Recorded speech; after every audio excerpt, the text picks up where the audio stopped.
Okay, if we can begin.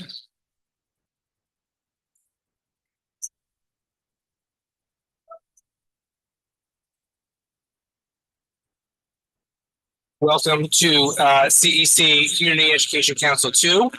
I will call this meeting to order. My name is Craig Suskin. I'm the president. I'd like to wish everybody a good February. I will start off the meeting with a roll call. Hello. Hello. Okay. Free. Allison. Absent.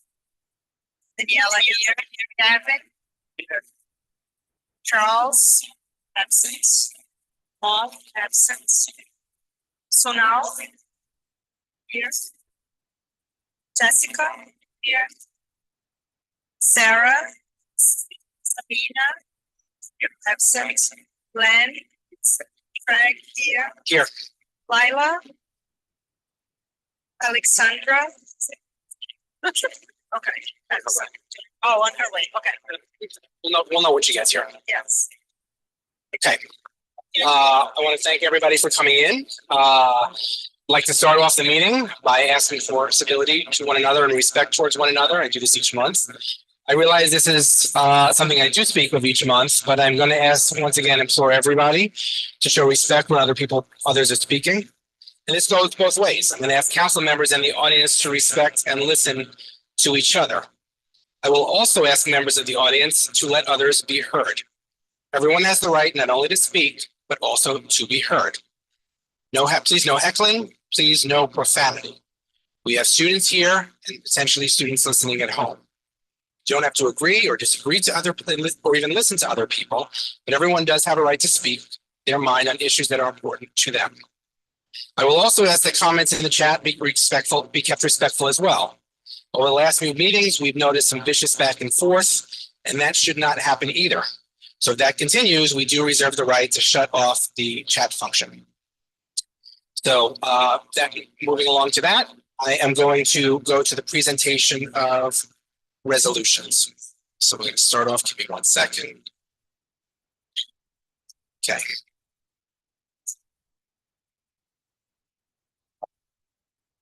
So resolution 268, resolution calling on the New York City Department of Education to standardize grading rubrics across schools.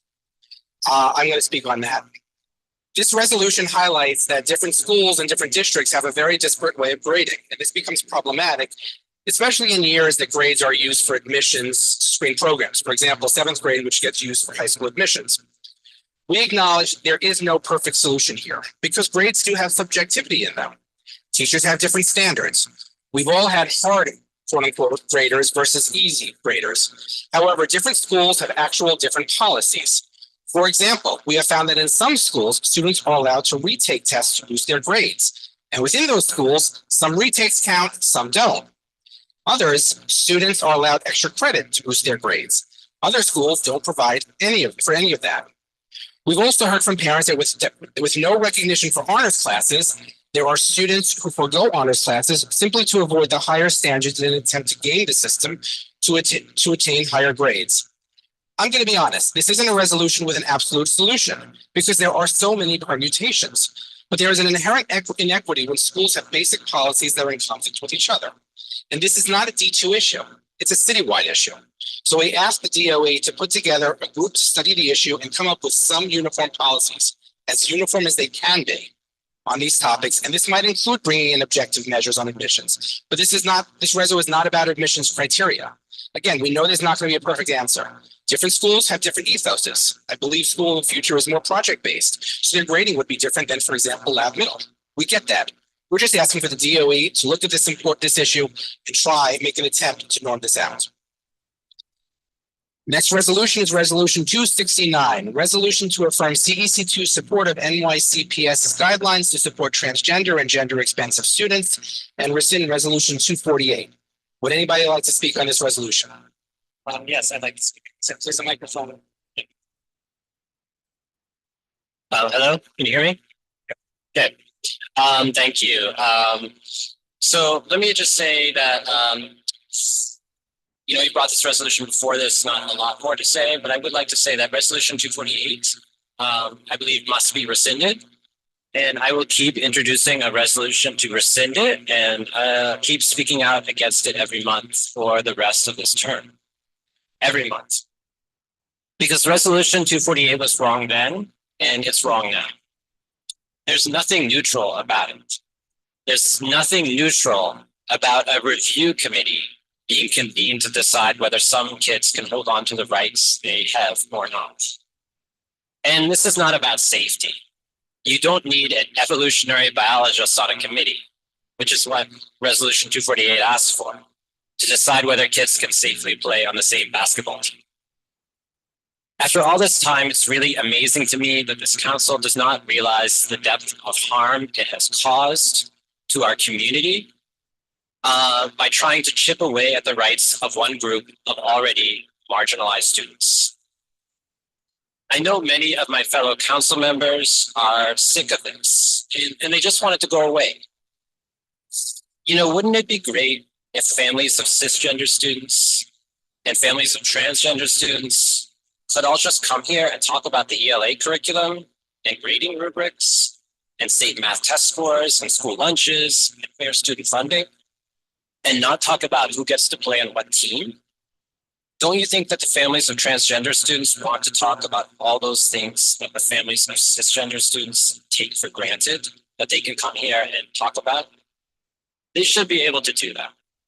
All we as a council need to do is to repeal resolution 248 and just let them. That's all. Thank you.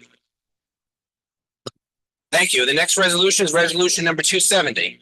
Resolution in opposition to Donald Trump's executive order ending the so-called quote unquote radical indoctrination and in support of culturally responsive and sustainable education.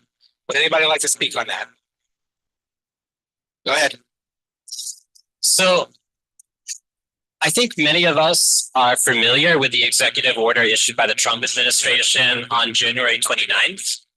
And that executive order is titled Ending Radical Indoctrination in K through 12 Public Schooling. Among other things, the executive order mandates bi-weekly lectures grounded in patriotic education principles, which shall be broadcast to the nation throughout 2026. So I think we should just keep that in mind, and we should try our best on CEC2 to make sure our meetings next term don't conflict with the times of those broadcasts, because I think it would be a shame if any of us had to miss out on the state propaganda sessions. More directly related to our CEC, the executive order seeks to eliminate all federal funding streams that directly or indirectly support quote unquote discriminatory equity ideology in schools. Notably, the executive order defines discriminatory equity ideology to include, among other things, any ideology that the United States is fundamentally racist, sexist, or otherwise discriminatory. It raises issues about how, or even if, schools can offer instruction about America's history of slavery, the genocide of Native Americans, the suffrage movement, the civil rights movement, the Stonewall Uprising, and so much more. It threatens the way we teach both history and contemporary society, literature, art, and all subjects. The cudgel the Trump administration is using against schools that continue to teach about racism and bias and refuse to implement a program of so-called patriotic education is the elimination of federal funding.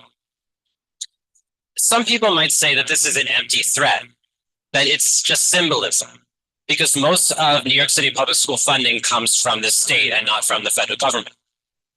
But this is a very real threat that could strike at our most marginalized kids. And I'll tell you why. While only about 5% of New York City's education budget comes from federal funds, those funds are targeted at very specific initiatives that impact our most vulnerable students. Over 76% of New York City public school students live in poverty, and New York City receives approximately $700 million in Title I Part A funding. This funding supports schools serving large numbers of low-income students. This represents about half of the federal money coming into New York City schools. New York City's universal free meal program is supported by $545 million in U.S. Department of Agriculture funding. It provides free breakfast, lunch, and summer meals to 1 million students. This critical anti-poverty initiative could face new restrictions, could be held hostage as a result of this executive order. New York City also receives $291 million in federal Individuals with Disabilities in Education Act funding for over 200,000 public school students with disabilities. This funding is also put at risk by the terms of this executive order. I could also mention Federal Head Start. I could also mention Child Care and Development Block Grants that fund up to $900 million per year for DOE early child care education programs that serve over 80,000 infants, toddlers, and school-aged children. And since the executive order also targets teacher training programs for K-12 teachers, CUNY could be affected. CUNY receives an estimated $1 billion in federal funding from Higher Education Act Title IV financial aid funding, including Pell Grant and direct student loan programs, and federal research grants. 82% of first-year undergraduate students at CUNY are New York City public school graduates, and 50% of them come from households with less than $30,000 in annual income. That's not individual income, that's household income. And 82% of New York City of CUNY graduates stay in New York City after graduation. So cuts to CUNY would be devastating to our city. Their graduates are working in our schools and throughout our city, and they're our neighbors. So as a city and as a school system, we can have debates about curriculum, but we should not be forced under a threat to our most vulnerable students to impose a quote unquote patriotic education curriculum on our schools. Thank you. Thank you. We'll move on. We're going to move on to our program presentation. We have this each year, the annual Fair Student Funding presentation. I'm going to introduce our superintendent, Kelly McGuire, who's going to introduce his team. Thank you.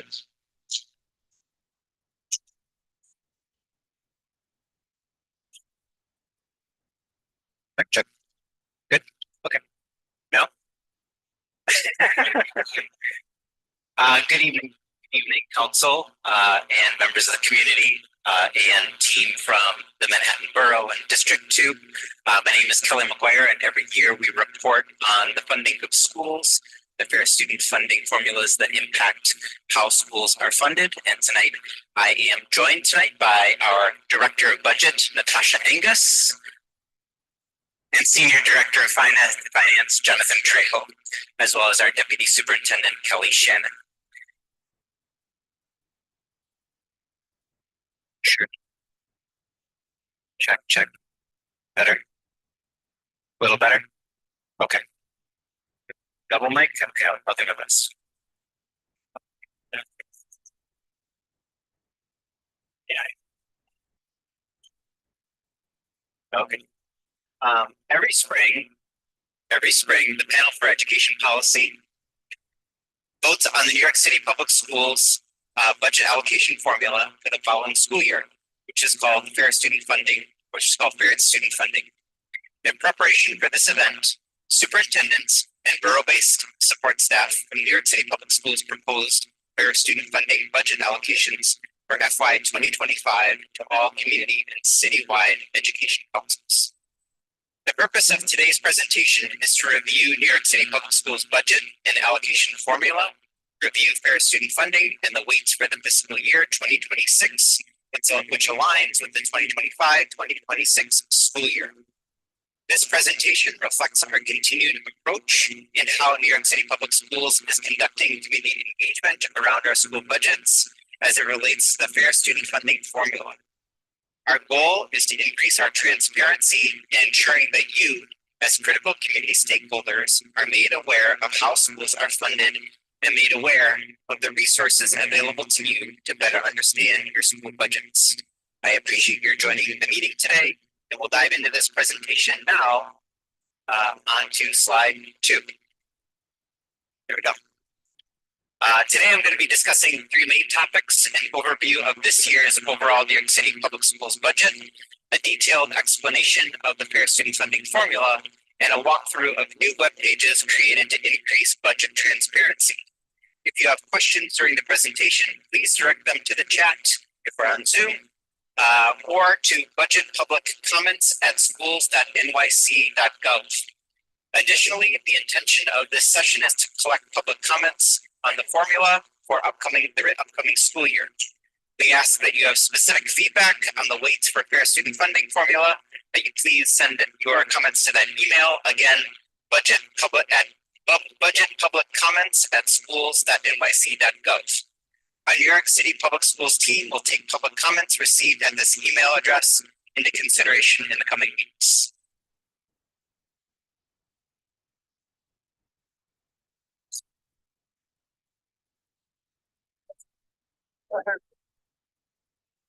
We can all only hope. I'm going to provide an overview of our overall budget, where funding comes from, and how our budget is spent. A review of our district's budget, and the directions for which you can find school-specific budget information. Where does our school funding come from? I'm now going to provide an overview of our overall budget and where the funding comes from. This data is based on the most recent budget included in the mayor's January plan. Our total budget for the 2024-2025 school year is $40.8 billion, or about $32,284 per student in our system. New York City provides most of the funding for the 2024-25 school year. The city will contribute $23 billion, or 58% of the total budget. Most of our city funding comes from what we call city tax levy dollars. City tax levy funds are drawn from local taxes, including property taxes, sales taxes, and personal income taxes. Every year, the mayor proposes the amount of city tax levy funding we get, and the city council must pass the budget into law before the fiscal year begins on July 1. $15 billion, or 36%, comes from New York State funding. New York State is our second largest source of funding. Every year, the governor proposes the amount of state funding that we will get, mainly based on the number and types of students enrolled in our schools. And then the state legislature must pass the budget into law before the new fiscal year begins on May 1st. Funding generally comes from income and corporate taxes, as well as property and sales taxes. And then we have federal funding. Federal funding comprises a total of $2 billion, or 6% of our funding for this school year. The federal government is our third largest source of funding. Every year, Congress proposes a budget, and the president must sign that budget into law in advance of the new fiscal year, which begins on October 1st. The Every Student Succeeds Act, or ESSA, provides the rules for allocating most of the federal funding we receive. How is New York City Schools public budget spent? In the previous slide, we covered an overview of where New York City Public Schools receives its funding from, and now we will shift into how that funding is spent in our schools across our system. Within our budget, we have mandated costs that must be covered annually, including employee benefits, pension, and debts, as well as state mandated payments to charter schools, non-public, and contract schools. This pie chart represents the major costs. I will provide a brief explanation of each section. Let's begin with the early childhood section located toward the bottom right-hand side of the pie chart, and we will move clockwise. The first two items cover employee benefits, pension, and debt.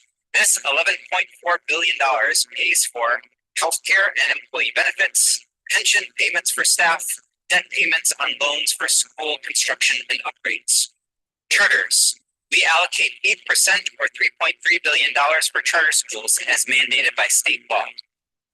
Non-public and contract schools. Non-public and contract school payments cover schools and programs that educate New York City students, but are not directly run by the New York City Public Schools. The $2.5 billion includes students with disabilities attending specialized schools, supplemental services to students attending non-public schools, and then superintendent, field office, and central offices combined comprise less than 2% of our overall budget. The school operations section pays for non-instructional services that students receive. The $5.1 billion is used to pay for costs including free breakfast and lunch for all students, bus routes, and loan payments on buildings, new construction and renovation. This is similar to mortgage payments. We also allocate $2.1 billion to support early childhood from birth to age 5 across the city. Lastly, the largest portion of our budget is allocated to K-12 schools and instruction. We allocate $15.7 billion or 38% of our total budget annually to support our schools, including general education teachers, guidance counselors, deans, health and school climate initiatives such as gym teachers, Respect for All Week, and climate action days, special education after-school activities, summer school, and other operating expenses. This also includes funding for textbooks, computers, materials, and supplies. Now, we're going to transition from a citywide view, and let's look at what the budget and source breakdown for our district.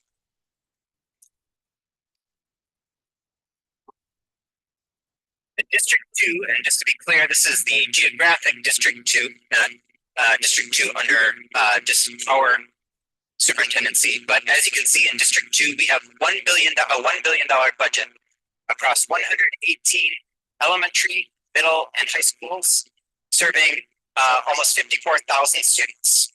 This does not include District 75, since those programs are not funded through FSF. School budgets are comprised of a mix of fair student funding and other funding sources.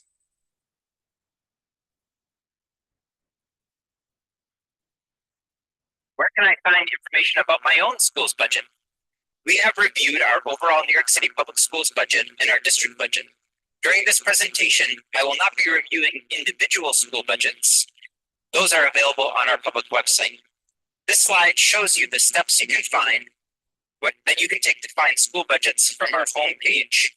I will give you a minute to use this information to load on your school specific budget if you'd like, starting at schools.nyc.gov and then following the steps that are on this page. You can take a picture of this and do this at home at your leisure. The information won't go away. Make sure you. So, who decides how the money is spent at the school level? Once this funding is in place within school budgets, principals are responsible for the funds allocated to schools and have a great deal of flexibility in how they spend the funding. These choices are made in partnership with their school leadership team, or SLT. As principals and SLTs create the school's comprehensive education plan, or CEP, they identify school-specific instructional needs and priorities and align those school budgets to the plan. Principals work with their SLTs to create the school budget in alignment to the goals and instructional priorities outlined in the CEP. Superintendents, like myself, supervise all principals in our district through this process and must approve all budgets in their alignment with school CEP. Fair student funding. We will now go into more depth around what is fair student funding, how it works, and the proposed formula for the 25-26. Fair student funding is the largest funding stream that we provide to schools. In fact, it accounts for nearly 2/3 of most K-12 New York City public school budgets. The allocation of fair student funding provided to schools is based on the number of students enrolled at each school and the specific needs of those students. We make these calculations based on our fair student funding formula, which calculates how we distribute this overall pot of money to schools. Within the formula, students with needs that require more support receive more funding in alignment with those needs. In many cases, schools also receive funding from other funding streams, including federal funding streams like Title I, Title III, and IDEA, which is funding focused on special education, or other targeted allocations for specific initiatives. These pots make up the remaining funds within the overall school budgets. As a note, charter schools, 3K and pre-K, and District 75 programs are funded outside of the fair student funding formula. Additionally, mandated IEP-related services, including speech teachers, occupational therapists, and physical therapists, as well as one-to-one paraprofessionals, are also funded outside of the FSF formula. Again, the money provided to schools from the Fair Student Funding allocation provides principals with significant flexibility, working in partnership with their SLTs to utilize the funding to design instructional programs tailored to the needs of their students within the school community. Funding from the FSF allocation provides each school's basic instructional program and classroom services. This funding can be used to pay for classroom teachers, including arts, gym, and cluster teachers at the elementary school level, as well as school leadership, guidance counselors, social workers, and administrative pupil support staff. Additionally, the FSF allocation can pay for after-school programs, tutoring and intervention programs, as well as teacher absence coverages and classroom resources and materials. Fair student funding, how does it work? I want to use this opportunity to further clarify some of what we have already discussed today. Throughout this presentation, we have been talking about fair student funding and the fair student funding formula. When we say fair student funding, we are talking about the money that is allocated to K-12 schools from this large pot, not including pre-K centers or District 75 programs. This year, FSF is approximately $7.4 billion. The fair student funding formula is the method by which we decide how to allocate the funding to schools.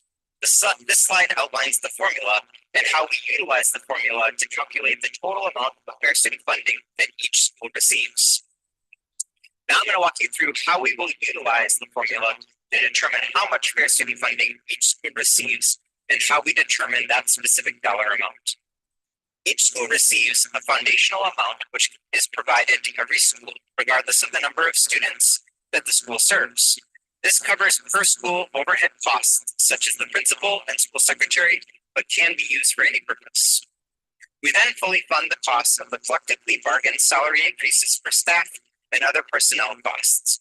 We then add funding to the formula for collectively bargained contractual pay increase for school staff. Given the new set of collective bargaining agreements, we are looking at ways to update the formula for the coming year. Then we will calculate the remainder of the fair student funding by allocating a base amount for each student, which is called per capita, and then allocating additional funds based on each student's identified educational needs and instructional programs. It is in this part of the formula that we take into account weights that we have been referring to throughout the presentation. On the next slide, we will dive more deeply into the weights that we utilize to determine the specific dollar amount that we allocate per student, so you can have a clear understanding of what goes into this part of the formula. I also want to pause to reiterate that within this formula, we take time to examine individual needs of each student to determine funding allocations. We make these individualized calculations for each student, aligned to their individual and specific needs and educational program to determine how much funding would be provided to that school for each student. This chart shows the proposed weights for the new next school year. That means, if approved by the Panel for Education Policy in April, these weights will be used to calculate the school's FSF allocations for the 25-26 school year.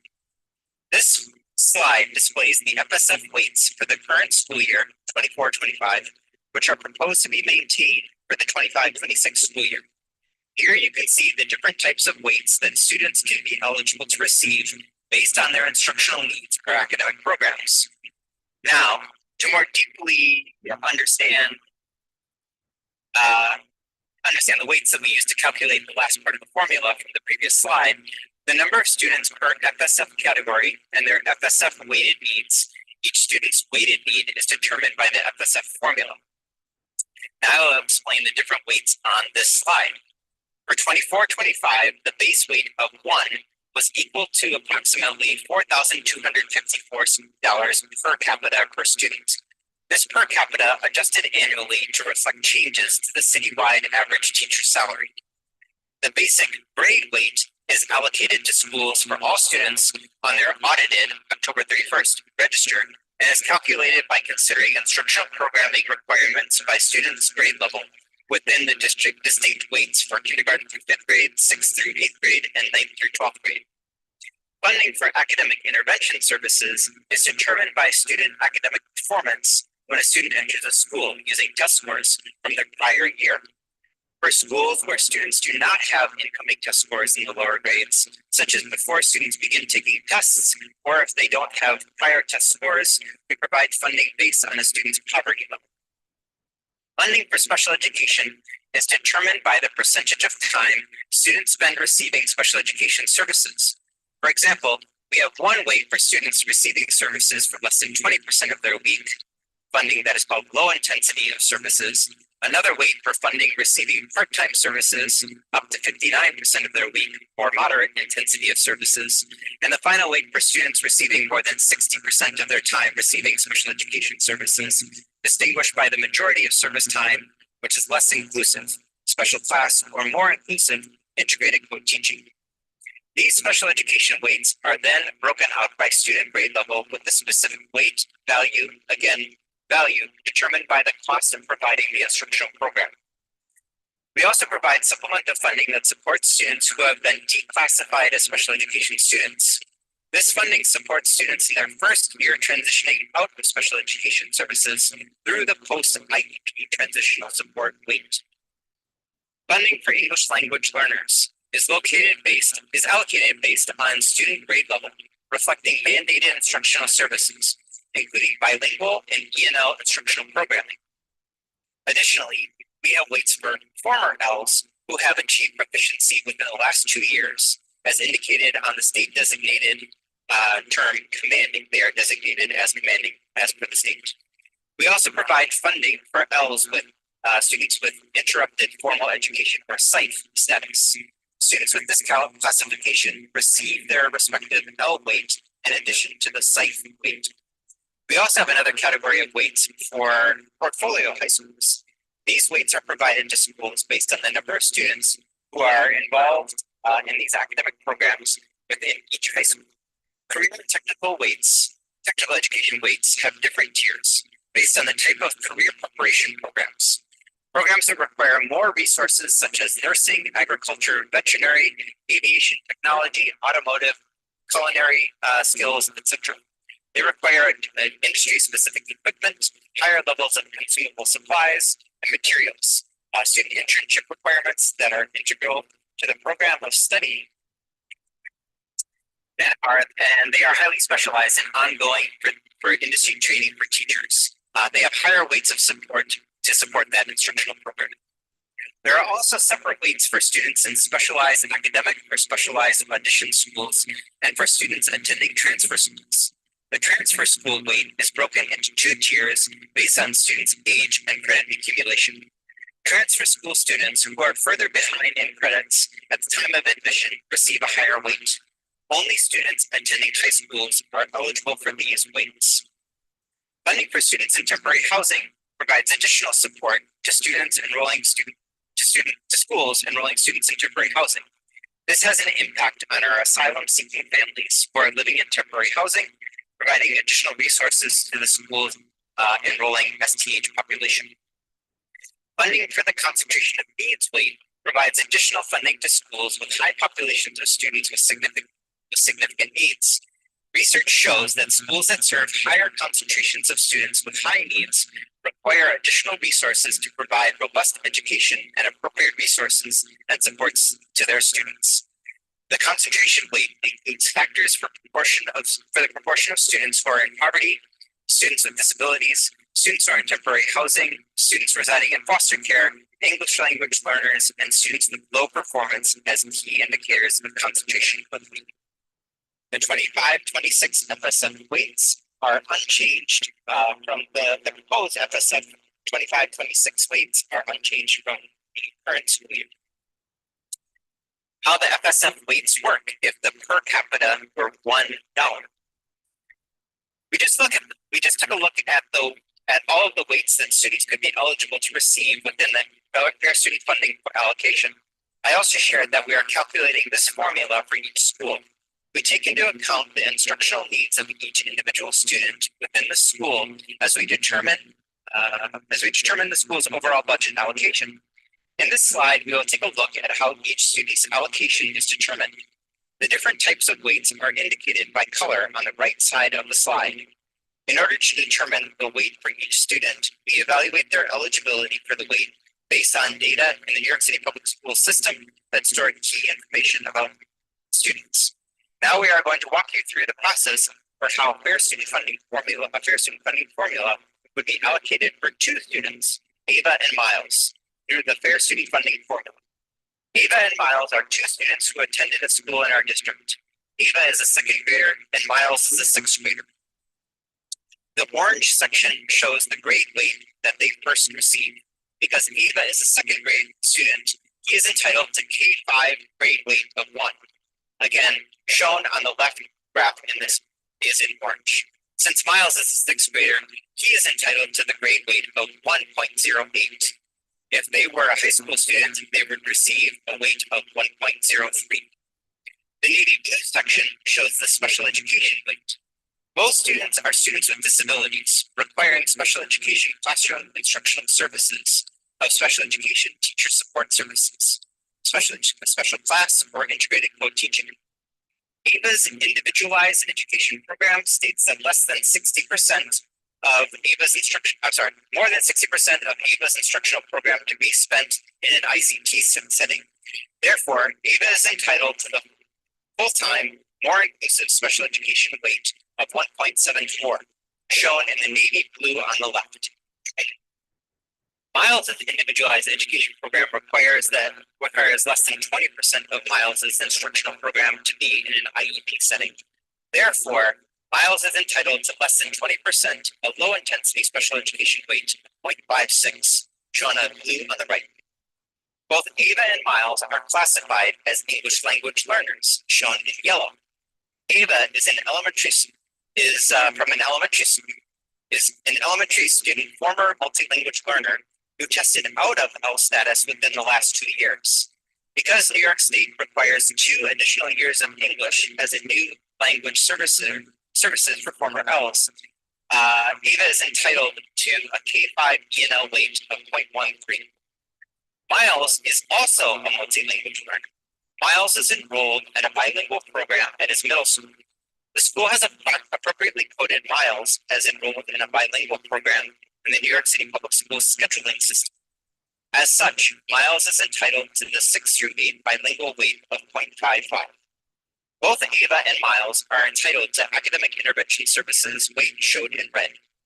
Ava is a student in poverty, and therefore they are entitled to the FSF academic weight of 0.12, shown in red on the left. Miles is a student who entered the school in 6th grade with 5th grade test scores that were below proficiency. As a result, he is entitled to AIS weight of 0.35, shown in red on the right. Both Ava and Miles are students in temporary housing, shown in green. As such, they both received an STH weight of 0.12. Ava attends a school with a high concentration of student needs, shown in pink. Ava attends a tier 3 school, the highest concentration of need, and is entitled to a weight of 0.12. Miles attends a school with lower concentration of need, which does not receive that weight. The concentration of needs is shown in pink at the top for Ava.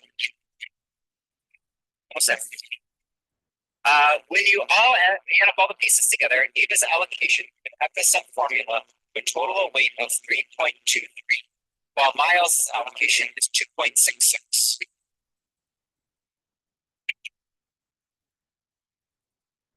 Using the example of the same 2 students, Miles and Ava with the same student needs from the previous slide, we now look at a more realistic example of the weight of where the weight of 1 is equal to $4,254.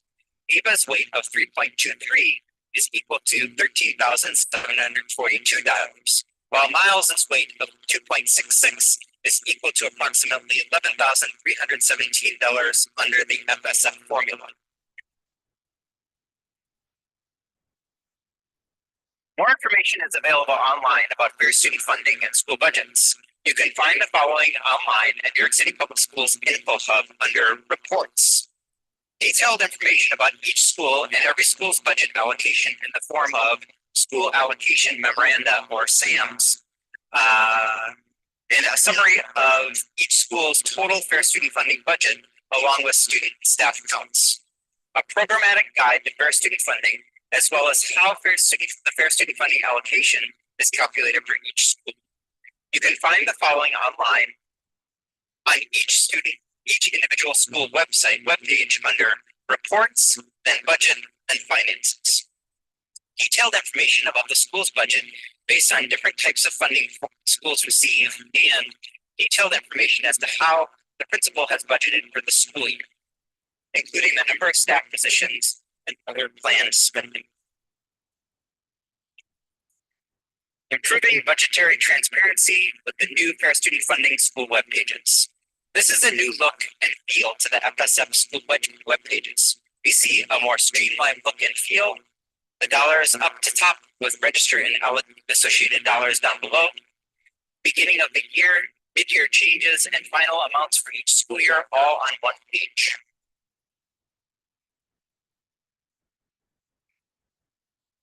Improving budget transparency, school budget as a glance. In addition to the current web pages detailing each school's Galaxy allocations and budget summary, a new school budget at a glance brings together data on student enrollment, demographics, budget allocation, and use of funds. The new look also compares school demographic information to citywide averages. Under K-12 funding for this school, you can see that the school budget allocations rolled up into major funding categories. You can also see each of these is a share of the school's budget. For this school, FSF makes up 74% of the budget. Under K-12 funding for this school, you can see the budget summary rolled up into spending categories. Classroom teachers, other salaries, employee benefits, and non-salaries known as OTPS, which are generally supplies, materials, and books.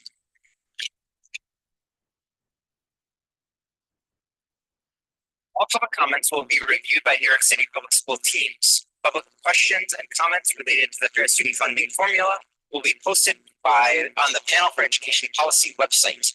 Analysis and response of each relevant question and comment will be available for review on the Fair Student Funding website in advance of the April 23rd vote. Comments and questions may be directed to the following email address or phone number by April 22nd, 2025. That is again, budget public comments at schools.nyc.gov or by phone, which is at 212-374-6754. I thank you tremendously for your time and attention today. Thank you for sharing your questions, which might come after the presentation, and we will be gathering any unanswered questions and sharing back responses within a few days. If you have any additional questions for me that I can support in answering, please reach out to me. My email address is kmcguire, kmcgire@schools.nyc.gov, or on our District 2 website. Thank you again.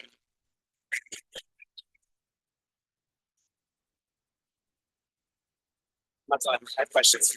Sorry. Yeah, sorry. We have some questions for you. You're not out of the woods yet. Sorry. Thank you for the presentation.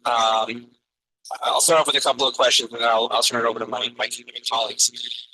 When was the last time that the weights were changed? Because you said that they're not being changed between this year and next year. When was actually the last time this was reviewed and last time it was changed? Because it could have been reviewed and not changed, but when was the last time it was actually changed? We're not sure if they're going to be changed for the coming year. The proposal is to not change them. We will find out in April as to what the vote on the PEP is. Do you have a date for when the last FSF funding formula was changed? Get back to you on that. Okay, that's fine. I think it's two. Okay, the last couple of years, maybe. Yeah. The other question that I have before I turn it over to my colleagues, the weight per student, that's formula with the two children that you did. It's a fairly complicated formula.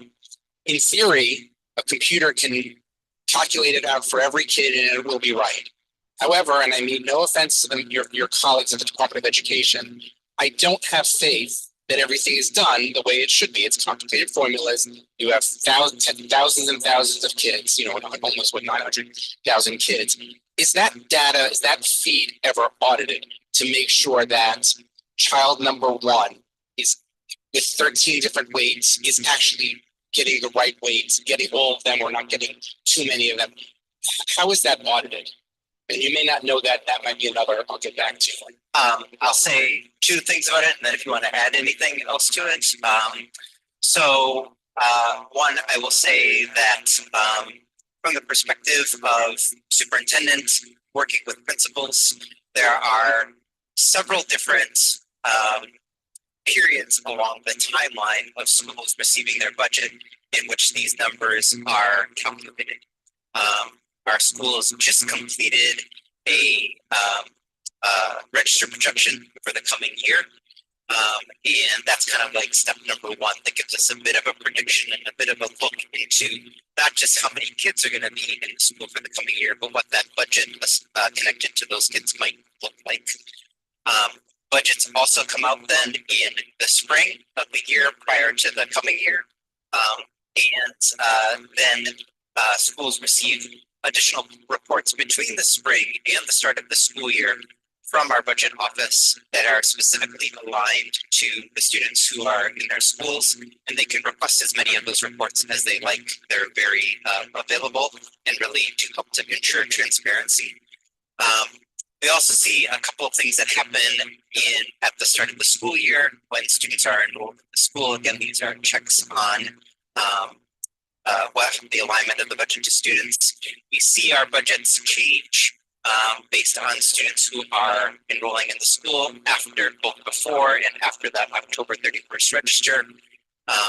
We receive very clear reports from the budget office detailing here are the number of students that you are over projected register, and you will receive additional funding for them, and their funding looks exactly like this because of who the students are and different weights that are connected to them.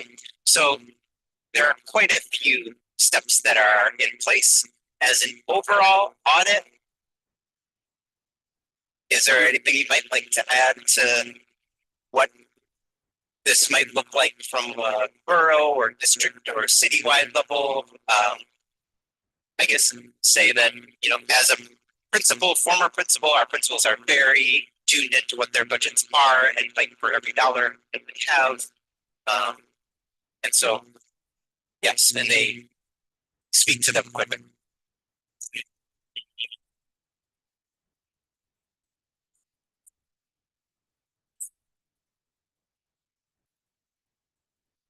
So every year, how you doing, Jonathan Tragle, Senior Director of Finance for Manhattan. So every year the Department of Education does what's called a mid-year adjustment, which happens where the budget office, as Superintendent Kelly mentioned, takes all the data of students in general education as of October 31st. And what we do is align with the funding of where they belong. December 31st is the other deadline for the students with special needs and the ones that carry different weights. And then the Department of Education audits every single school and adjusts the weights for every student that is enrolled in that school during that time period and provides them with the additional funding.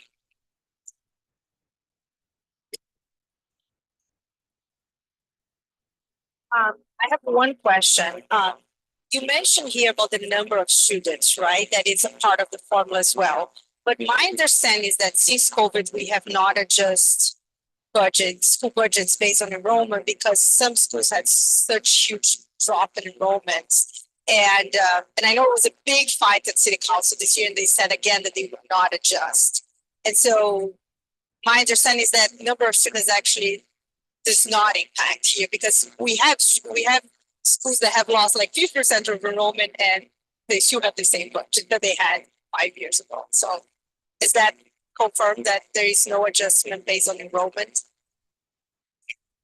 Well, this was a presentation of the Fair Student Funding Formula and how the Fair Student Funding Formula was arrived at. It is true that in the past years, not all years, but in the most recent years in which schools have been held harmless, that their budgets have not, schools have not, that have lost student register, have not seen a drop in their attendance or their enrollment funding for that year. But they don't maintain that attendance, or they don't maintain that budget year after year. So for example, a school that ended the year with 900 students, but we're only projected this to have 800 students in the fall, they would only be budgeted for 800 students, not for 900 students. And then if it continued to drop to 500 students, and the budget projection was for 500 students, it would just remain at 500. The budget would be in alignment with 500 students. So, but it is true that because schools have been held harmless over the past few years, that schools have not seen a drop in their budget. Just one follow-up question. So are schools adjusting their projection based on last year's enrollment, or are they still working based on pre-COVID enrollment projections? No, the the enrollment projection is based on it's basically based on roughly the percent change in students that were observed from the previous year. So if a school had a 25% drop in the number of students, and it's not perfectly aligned with this, but if a school had a 25% drop in the number of students in a year, then the following year they would be projected for 25% fewer students. Now, principals can put in appeals for this or make changes because they might know something in the community. We're going to open up a new class, or we are going to open up a special program or something like that, so they can appeal those changes. But generally speaking, the principal does not have so much say in how much they're budgeted. Before we go to the next question, I just want to recognize that Alexandra came in. Welcome. Yeah, do you have a question? Go ahead.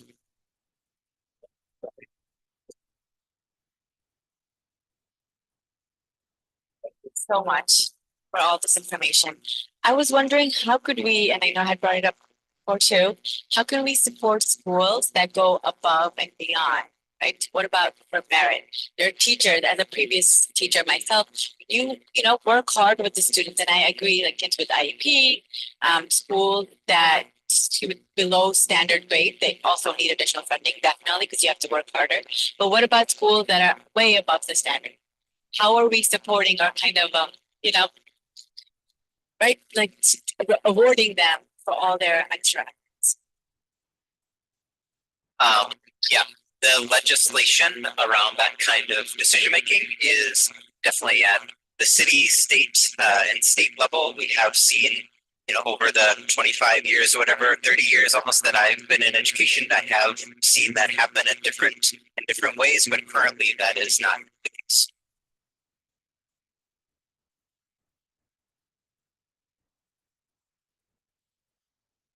So my question is how dynamic this is if there are changes in student circumstances during the year. I think you mentioned the October 31st enrollment deadline and also the December 31st for students with disabilities. But I'm wondering if for example, in one scenario would be if a student's IEP is rewritten mid-year sometime so that they actually got more services. Would that weight change mid-year? And the other situation I'm thinking of is if a student has has permanent housing and loses it, gets evicted and goes into temporary housing, can we adjust like mid-year so that they get the school or that student gets that additional weight? The weight does not change for that student. It would change for the coming year, but it does not change for that student in the present year. However, the school leadership can appeal to the budget office for additional funds to support individual students, to support changes in program. Appeals can be done in those cases.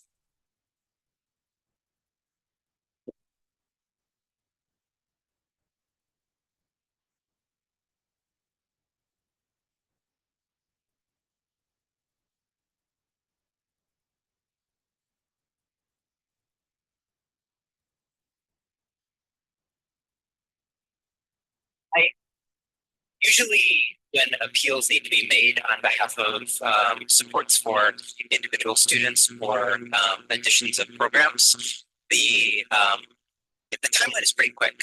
And there are a limited number of circumstances in which an appeal would be approved. And we know pretty clearly as to when it might be approved or not. It has a little bit to do with what the service is that is being asked for the child or for the school. It also has something to do with what the funding looks like in the school for that year. If the school had many dollars that were unspent at that point in the year, then a school might be asked to use the existing dollars. The appeal is noted, and then if changes need to be made in the budget later in the year, then that could be noted. Just to follow up on that, do you have a sense as to how many appeals for this purpose happened last year or over a period of time?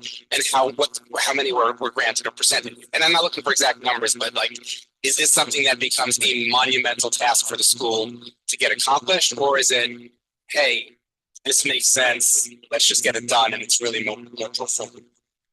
My sense is that there are not very many that happen.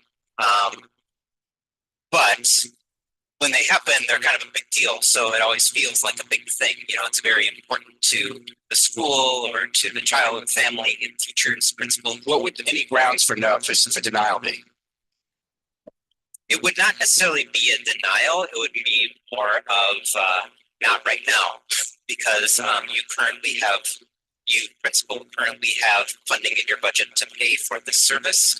Let's note that appeal now, and let's revisit it should your funding situation changes. But again, it would change, year over year. The child's weight at the end of the year would carry over to the coming year. Any other questions? Go ahead, Sona.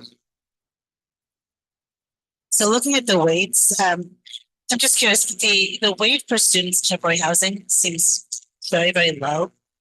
And compared to, that's I think 0.18 you said, and then 0.12, and then the weight for students at the audition schools and some of the specialized high schools was 0.25 and 0.35. Can you talk a little bit about how, if that has been consistent over the last 4 or 5 years?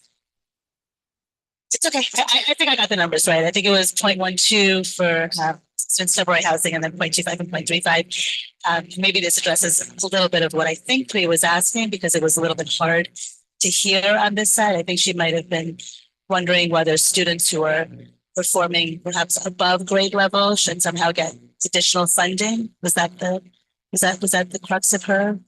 Was that the crux of your question, Priya? I'll repeat the question. Yeah, just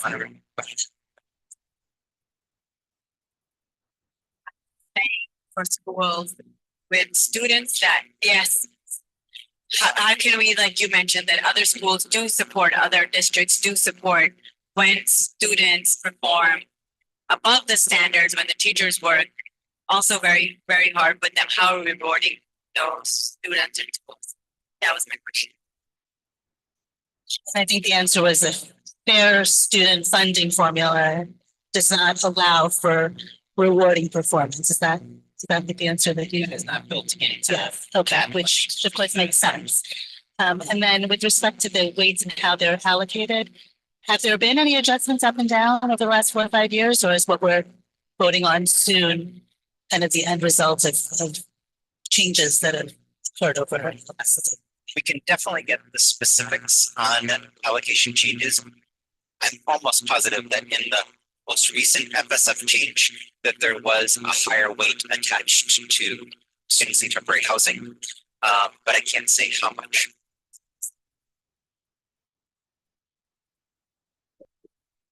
Sorry, one more question. Do you, again, going back to the word audit, I'm sorry, but do you audit to make sure that the money is going where it's supposed to go? Because if you get money for a student in students in temporary housing, that money is not used for an additional art teacher.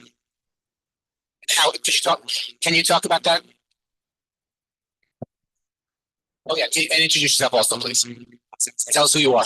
That's Asha Angus, So we're currently doing that now. It's been allocated for students in temporary housing.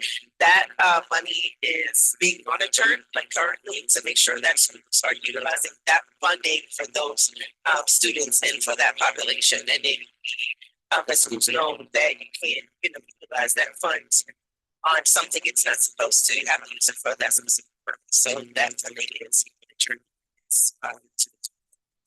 Does that tie into approval, money that you get for IEPs for a student? Are you checking to make sure that you get X amount of dollars for child A's IEP, it's going towards that child's IEP, whether it's, it is the second teacher in the classroom or Yes, or other supports? that's built into the fair student funding formula, so it's the fair student funding supports the teacher in the classroom and the second teacher in the classroom. So, all instruction. Yes, So there's no way that, let's say Kelly is the superintendent McGuire is actually the principal of PS 130 right here. And he gets a lot of money because he has a lot of students with IEPs in his school. That he's not using that money to put in an extra music teacher or an extra gym teacher or what have you. So someone is monitoring that. yes. Not that he would do that. I will just say, I mean, we just helped the principal, actually a new principal, and we collected the names of students in temporary housing who were benefiting from a certain resource. We had to send those names into the budget office to make sure that they could check their ID numbers with the item that was funded. It would not have been funded if we had included closest numbers of students who did not participate in the activities. Any other questions from the council? Thank you very much. Superintendent, thank you, folks. Appreciate it. So we now move to the first public speaker session. For you gonna do Mike? Thank you. Vice President Silverman, are you gonna do the name calling again? You do a very good job of it.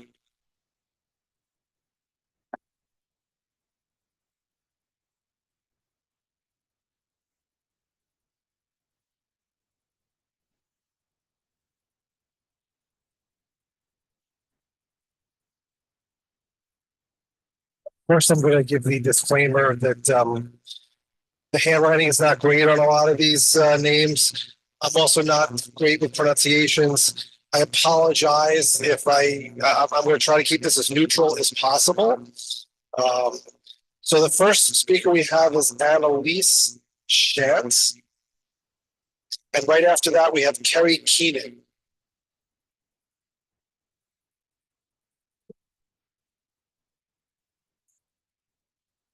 My name is Annalise Shantz. I'm a parent of a District 2 first grader. First, I'd like to thank the minority, the board for all of their hard work.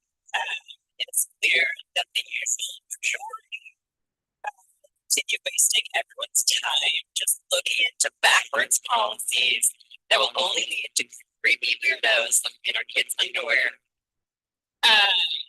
We all see through the whole just asking questions thing. Sorry.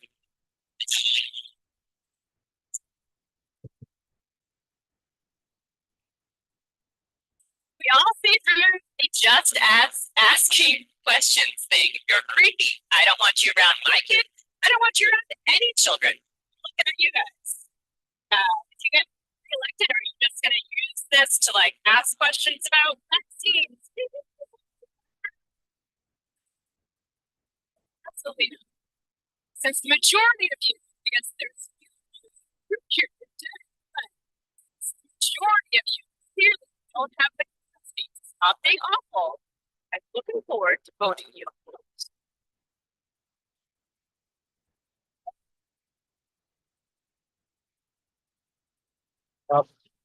Next, we have Kerry Keenan, and then after that, I'm not sure if it's Michael Jarvella. Yes. So I allowed to speak to the crowd instead of, oh, right. Like so many times I should put that. My name's Carrie Keenan. I have two daughters who have been CECD2 students since kindergarten, second one's now a senior in high school. They have together gone to PS 11, 75 Board, PPAS, and Beacon High School. So we're pretty much veteran parents in this district, and Obviously, we live in the district as well. So I'm here to support resolution 269 to affirm CEC2's CEC2's guidelines to support transgender and gender expansive students and rescind resolution 248. I'm also here to support resolution 270. I think everyone needs to state that if that is why they're here, because it is important for the record to know that the majority of this council is voting against its constituents. The people who put them here are showing up week after week, and they are voting against us. Not all. And I just do want to thank you too, because it's amazing that you're doing this, and you should be able to vote. Because who knows better than you?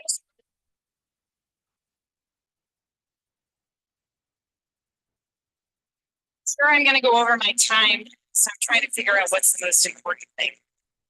I have a trans daughter. She went to CECD2 schools from the time she was 2. It wasn't easy. What you call mama bear. We went to a school where they told us when she's socially transitioned that we should recognize. That's for another time. As we know from everything that has occurred over the last 5 weeks, sports are a red herring for what the true desire of many people.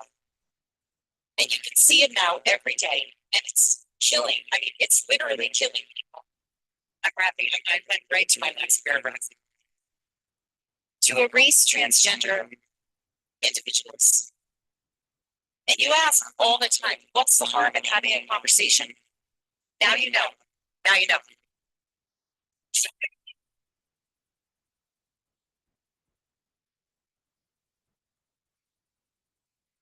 Let's we have. So, and then after. One second. After Michael, we have Joe. It looks like Vital or Vitaly, and then August. Good, thank you. Hey, can you guys hear me? All right, I have to follow my wife. Oh, okay, so I'll make it quick. I'm a D2 parent, obviously. I have 2 daughters. One's 19, she's trans.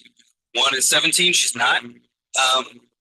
Like my wife just said, they went to school in this district. I'm happy as a D2 parent for anybody who has questions, since we've gone through a lot of the process. And I'm open to these questions from anybody, by the way, anybody on any side of the aisle.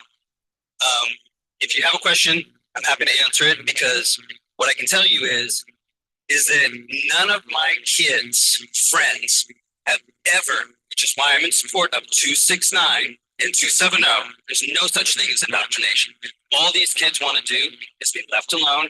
They want to have friends, and none of my kids' friends have said, hey, I want to try this trans thing. It seems kind of fun. It's working for you. But I think I might want to be gay. I'm not sure. I don't know. They all ended up exactly who they were going to be, and they love my trans daughter. Thank you.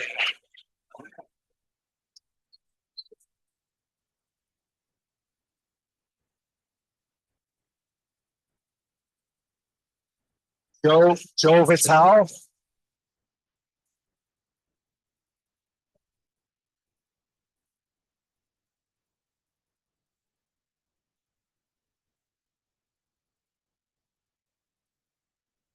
A lot is going on behind the scenes here that you can't see on Zoom. When I came in, they were trying to prevent me. The trans activists were trying to prevent me from even signing up. So I am signed up in case they cross my name out, because they were trying to snatch the sign up sheet from me. I am signed up to speak first and second. And what a lot of people on Zoom can't see is my sign. And it says CIS equals can't imitate sex. And I've said before that I am a female athlete. I'm here to speak up for the female athletes who are intimidated by this nonsense that's occurring behind me. All the dancing and the buffoonery. So I'm speaking up for the female athletes who do not want to have biological males competing with them. And you know what? Sex differences occur at really young ages. And Scouts sometimes come to grammar schools. I know because I was scouting. So I am a female athlete who got a scholarship.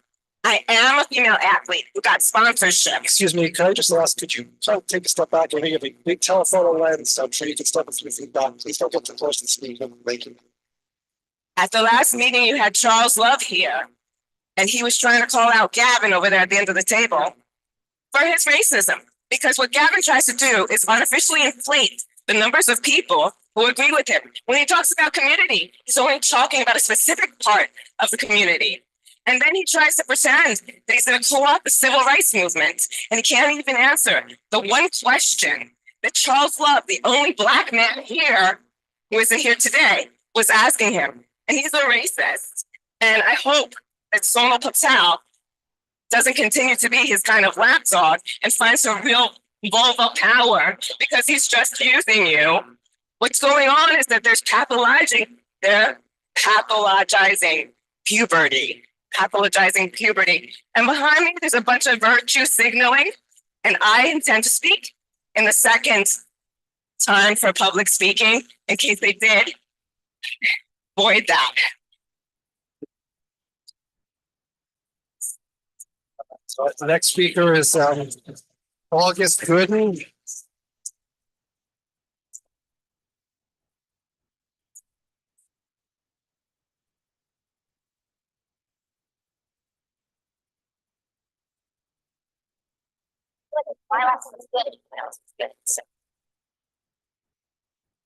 All right, can everyone hear me? All right, so I'm gonna make this quick. I really don't want to be here because I'm probably dying in a few weeks. Give me the valley fun. So the fact that I'm here is saying that I wanted to make a statement before I go. What I want to say is that, well, I mean, I don't want any kids to be like they're dying while they're alive. Because I know what that feels like, and it's not a fun feeling. And being trans while being young is one of the most, I don't want to say it's a feeling of it, but it is a sort of breathing process when you have to look into a world that doesn't like you. It doesn't do what it should to make you feel safe. So I'm just saying, just let your kids have fun. Let them be in spaces like sports where they can express themselves and let them be around people who care about them and will support them and be who they know they are because they know themselves better than you know that. And it's hard enough to be a kid and it's hard enough to be alive. So don't do anything to make it harder. So rescind resolution 248. Anything else that just makes it unnecessarily harder to be a kid for no reason.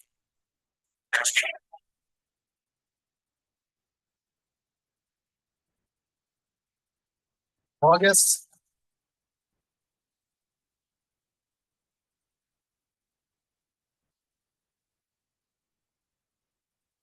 I didn't prepare anything this time, so I'm probably going to be pretty short. Thank you all for coming here. If anyone wants to sign up for our initiatives, please come find me after I speak. I was actually the person that took away the info sheet from earlier, and I feel so bad that you felt attacked by that. But if you had spoken to me rather than jumping on me, I would have told you that that wasn't the sign-up sheet that you were using as speakers. That was our personal information sign-up sheet. So I'm sorry that you felt attacked enough to physically assault me back there. It was really upsetting for me. But I just want to say here that as someone who was a trans kid and who survived to be a trans adult, I know what so many of you are going through, and this is not okay. It's not okay for them to make you question whether you should be here or whether you're right, because you are perfect the way you are. And I am so happy to be standing in front of you as a trans adult. And I want to know, Craig, what is causing you to turn against your own community? Because I've been racking my brain wondering why. Because I organized for queer events, I organized with so many different kinds of people. And I want to have a conversation with you because I don't understand why you wouldn't stand up for me when I so badly want to stand up for your rights, and you're standing up for the people who are trying to overturn marriage equality. They're trying to overturn marriage equality, and that doesn't benefit anyone. None of us would benefit from the things that these people want to implement. And I love everyone who showed up here tonight, and I appreciate you so much. And next time there will be snacks if you make it a next time, because I keep telling you, we will keep coming back because I need to stand here and be the support that I didn't have when I was a trans kid. So thank you.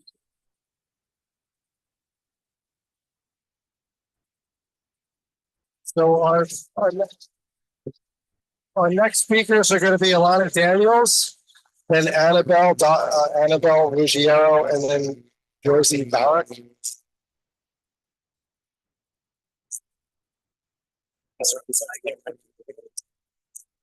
you're on the Zoom call, I'm sorry if I blow out your ears. I'm loud. Good evening, everyone. My name is Dr. Annabelle Ruggiero, and for context, I earned my PhD conducting biomedical engineering research.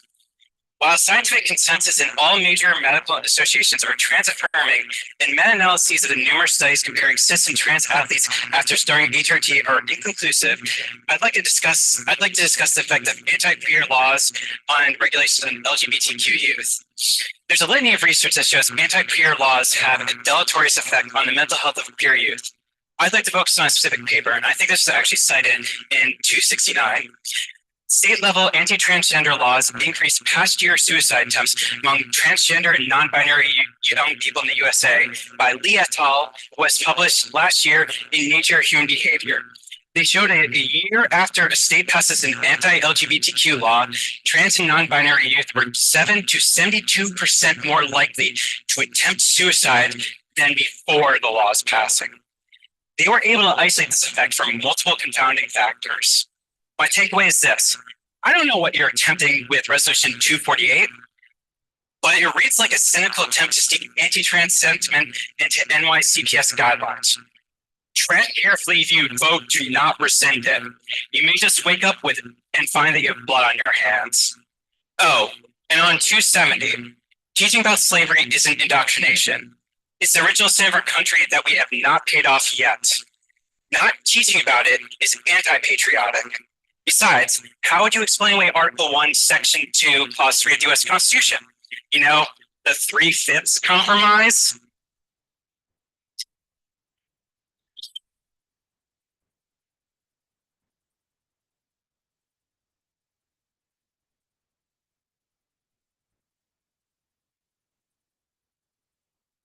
Fun? Oh, good evening, everybody. My name is Alana Daniels, and I'm a middle school teacher. And I'm here to speak in opposition to Resolution 268, which is designed to call on New York City schools to standardize rubrics across schools. As a middle school teacher in my science class, I find that rubrics oftentimes very much need to be designed for the specific project. When we do a science lab, it's different than when I give a test, which is different than when we do a cell metaphor project, or different than when we do science fair. You know, standardizing rubrics just in one class is even harder than is not as hard as standardizing them across classes. And the rubric that you use in Spanish is different than the rubric that you use in math. It's different than the rubric that you might use, you know, in any ELL class or in a gifted math class. And the idea of standardizing them also doesn't basically discounts teachers' professionalism. In we spent years in the classroom. We know our students, we know what they need, and we know how best to evaluate them.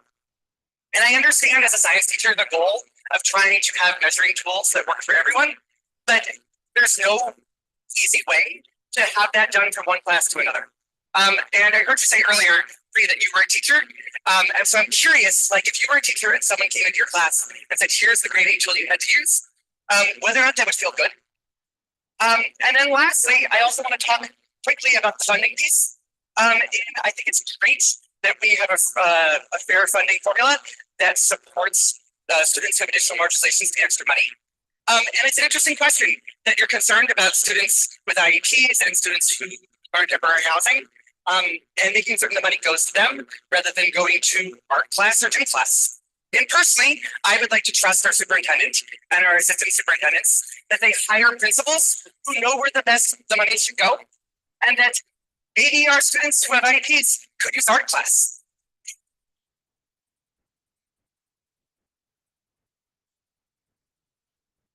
So our next speaker is going to be, we have Josie Barrick, then we're going to have Gloria Chu, and then Shane Allen.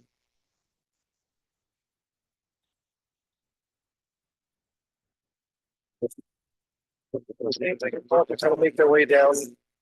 Your spaces here, so we can try to save some time. Thank you.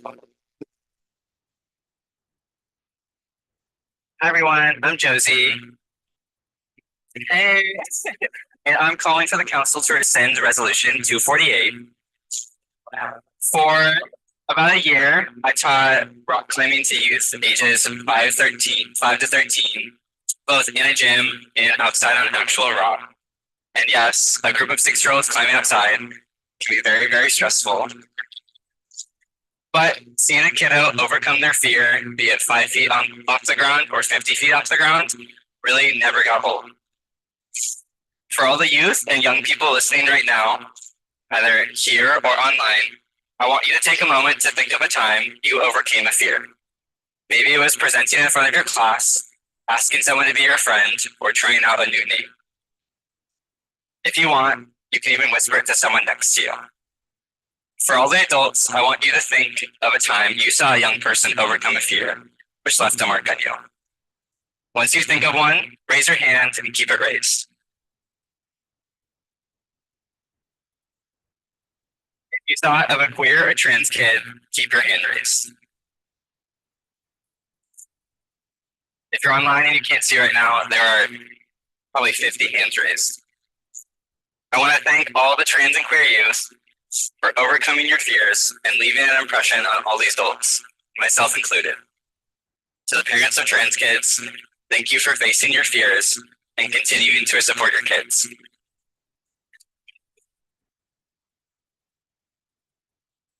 I know it's not easy, but it's what we all needed when we were young like that.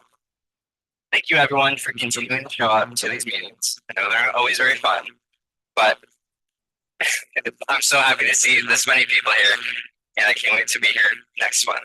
Not so. Gloria Chu. And then we're going to have Shane Allen and then Joy, it looks like Defender.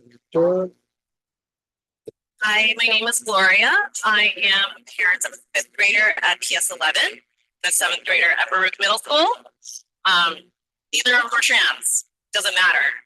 They're girls, they love their friends. If it's not me protecting my kids, it's me protecting their friends. They want to have their friends with them. Deserve to be there. Trans kids are always going to be a part of our lives. It's our part to embrace them and make them feel like they belong with us. We all belong here. So please support the resolution 269 and rescind 248. I would also like you to support 270. So, thank you so much.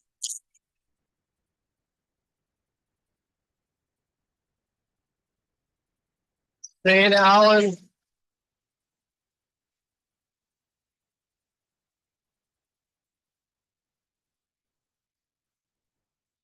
How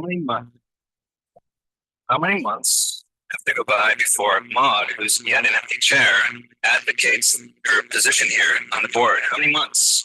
How many months? It's been three consecutive months. There's a special place in hell for a mother who uses trans kids as cannon fodder for her own political ambition. I went to your January panel, Maud. Again, not here. I assume you publicize this event as friendly to like-minded bigots, as a safe place for those who quietly support you, but are too scared to come to a CEC meeting where they might actually have to face the very people they so callously deny exist. This should have been your moment to shine. I could visibly count exactly 2 supporters in the audience. They must have felt two, and I think they're here too, actually. They must have felt pretty silly bringing signage to an empty room. Perhaps excluding children from school extracurricular activities is not the average New Yorker's top concern. Right? She had a pained expression on her face when it sunk in just how short she had come up. It was pathetic. In flying in a token, self-hating trans person from Kansas, she found it perfectly acceptable to use a minority perspective that represents less than 2% of the lived experience of trans people to support her bigoted views. Since she so ignorantly used the word science to argue her views, let's flip the script. If you had a basic understanding of the scientific method, you'd know that you don't go from forming a hypothesis right to drawing conclusions. You've missed some pretty basic steps, including gathering data through observation, experimentation, and experience. This is called empirical evidence. Any serious scientist wouldn't limit their data to views that already support their assumptions. This is called cherry picking. We've heard well-meaning people say things like, I didn't know who I was at that age. This is patently false. I knew who I was at age 5. I was a boy not because my environment reinforced this, but because I knew it through and through. I also didn't know I had a major crush on Shelley Broder, who sat across from me. I bet you all know who you were at that age, just as trans people do too.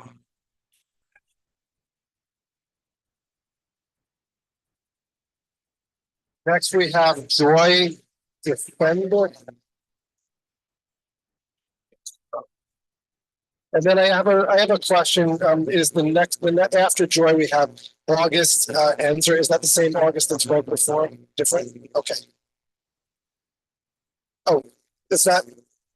This is the same microphone we've used. Joy. And then we have Chloe and Tani. Thank you. Here, it's Rich. Here, you know.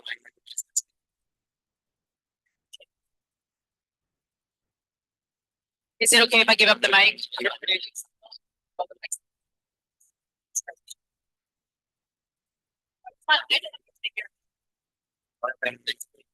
Ready?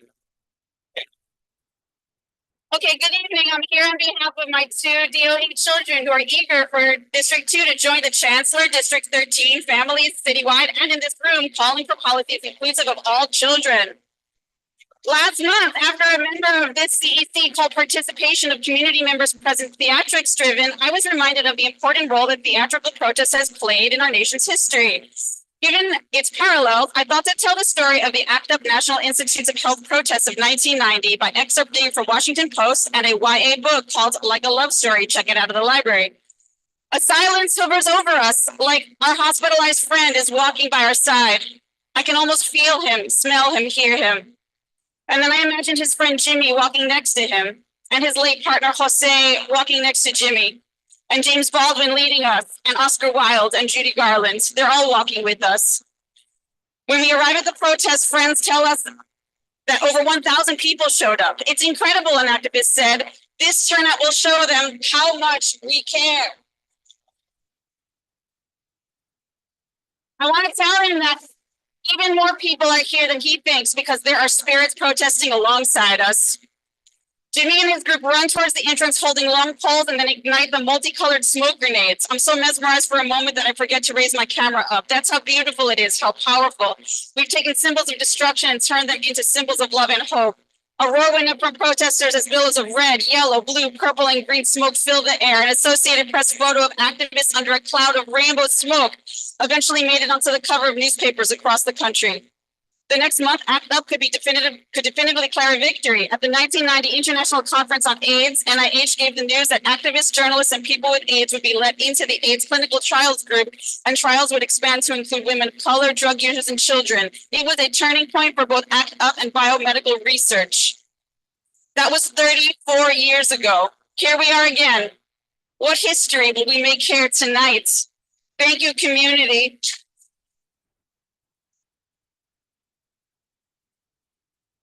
Thank you, council members Jessica, Sarah, Sonal, Gavin, student members, and any potential new council members ready to meet this pivotal moment that we're caught up in together. Rescind 248.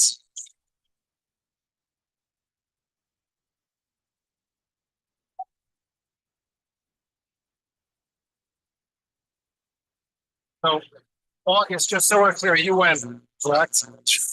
All right, so Chloe, it looks like, and Tani or Tari, and then we have Oh, and then we have Najee Barnes. Yeah.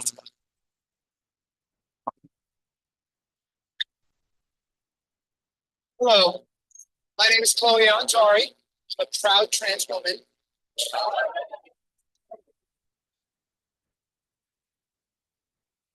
And I want to talk a little bit tonight about some things I've learned by 20 plus years of public teaching experience and my doctorate in education. What I want to talk about is Maslow's hierarchy of needs. What it boils down to is that kids, when they don't feel safe, they can't learn. And the members of this council who have consistently voted against the interests of these kids don't really care if trans kids can't learn and don't really care if trans kids don't feel safe. But I want to talk about more than that, because I want to talk about the ripple effect that this sort of thing has through a school community. Because the people, the fine people that I'm here with tonight, we care about all kids. We care about trans kids, we care about cis kids. And when you throw a little pebble of exclusion into the pond of a school, and you let kids know that there are things that can be true about themselves that cause them to be excluded and to be cast out, it makes other kids wonder, what could I say about myself to a teacher, a principal, a counselor, a parent that would make them cast me out as well? And then they feel unsafe. And so now you have this school where nobody's feeling safe and nobody can learn. So I'm urging you, council members, in the interest of your own children, to rescind Resolution 248 and support Resolution 26927. Thank you.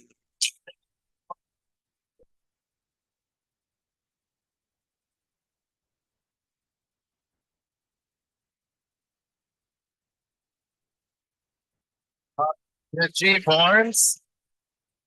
And then after Barnes, we're going to have Nico Kiefer. Thank you. Can we hear me in the back? Can I use my teacher voice? All right, my name is Naj Barnes, and I'm a proud educator here to speak out against Resolution 248. I have the honor of educating many students in civics and history, and some of whom were trans and non-binary. My kids taught me that living in truth, freely, and loved is not the bare minimum or cozy words, but literally the difference between life and death. Our children spend the majority of their waking hours in school instead of a place where they are safe, loved, and supported in their authenticity. Resolution 248 flies in the face of that and exacerbates the systems of oppression and the isms that we as teachers already have to combat. As a history teacher, unfortunately, we are in a time where I hope there are still going to be history books to exist that discuss what's happening right now. So the question I want you, all of you, to ask yourselves is, what do you want those books to say about you in this moment? Because my colleagues and I would prefer to teach that trans students loved and thrived rather than suicide rates of trans and non-binary students are at an all-time high. Thank you for your time.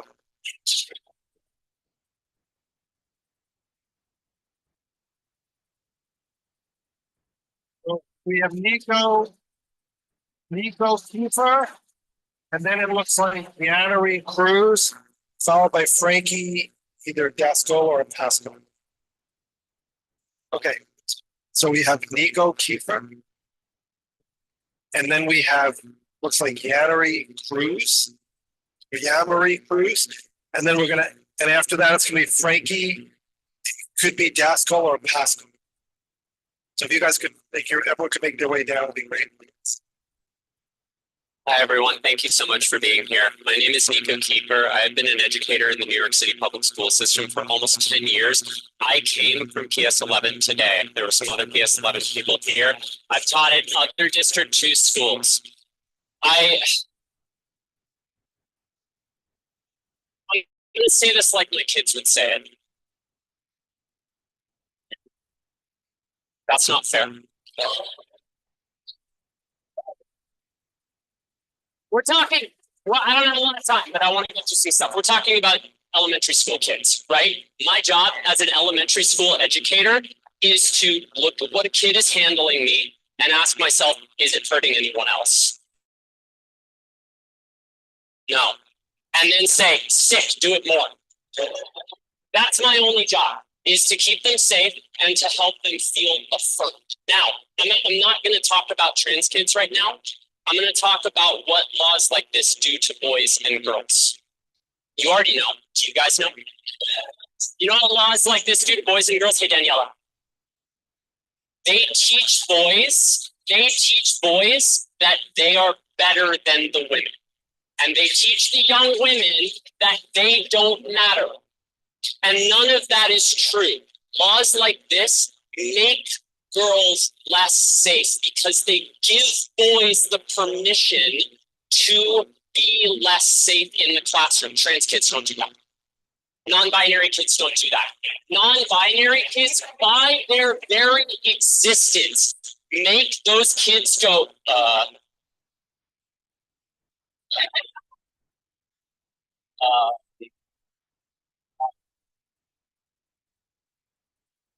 because kids know what's real. You know what's not real? This weird gender shit that y'all are pushing on that. That's not real. That is not real. But I know my time is up. I have one more thing to say. That's not real. But kids trying to live as themselves and us supporting them, that's what's real.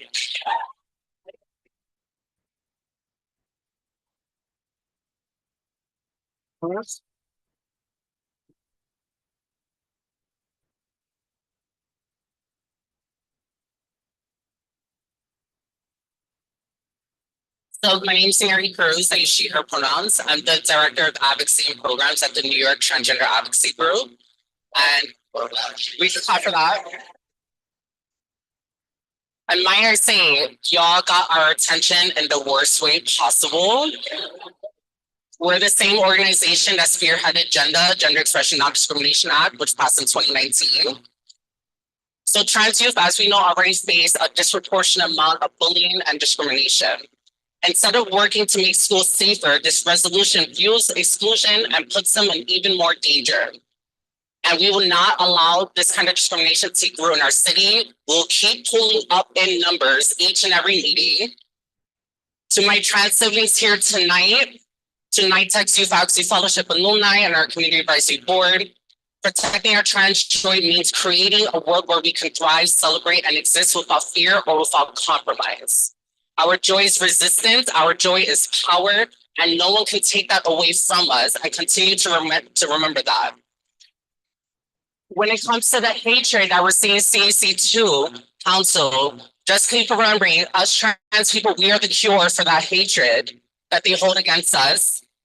And might I say, what a contrary you are to your own cousin, Dr. Sandeep Bapare, because they are a huge activist for the trans community and remain to be so. They've been acknowledged on Health Magazine. They're running all of North Wales Trans Clinic, and it's honestly a shame. Thank you.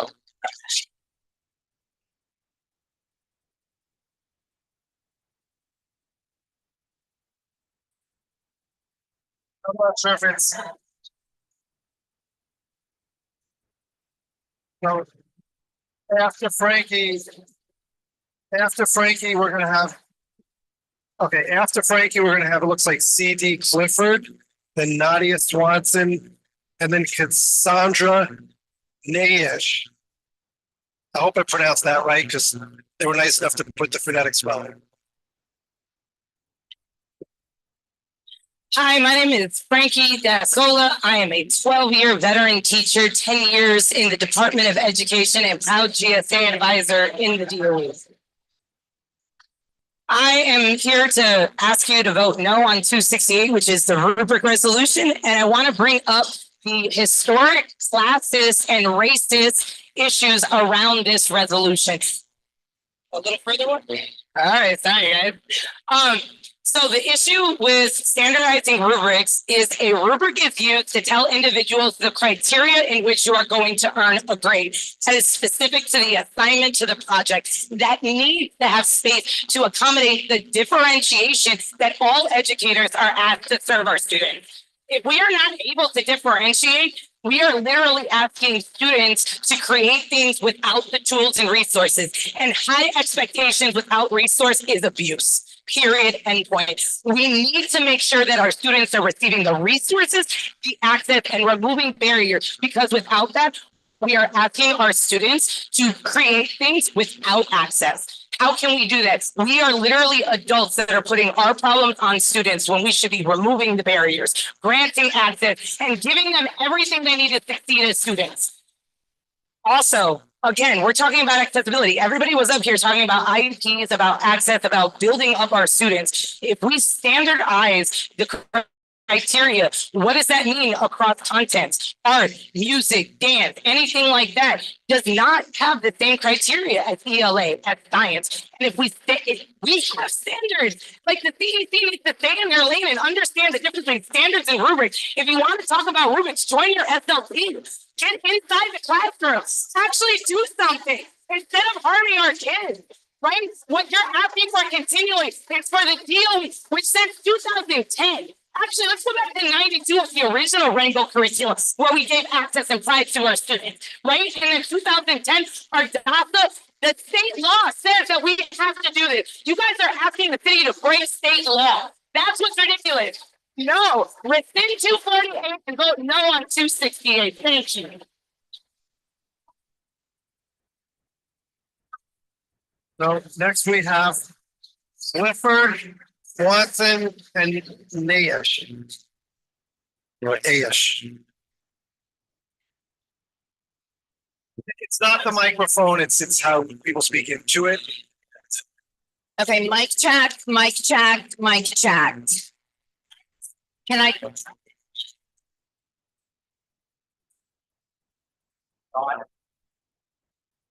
Can you hear me? Is this better? No? Can you turn it up a little, please? That's as high as it goes? Okay, all right. Thank you. Hi, my name is Kristen Clifford, and I am the proud parent of 2 trans kids. One of them is in a District 2 school, so I am here to talk to you, okay? Both of my kids transitioned in New York City Public Schools, and they did great. New York City Public Schools, the thing that you're fighting against, the guidelines to support transgender and gender expansive students are great guidelines. They're excellent. Okay, I don't understand why you want to hurt children. Because this is literally what I see happening, okay? I don't understand why I have to be here telling you that my daughter tried to commit suicide. I don't understand. Excuse me, can you look at me while I'm speaking?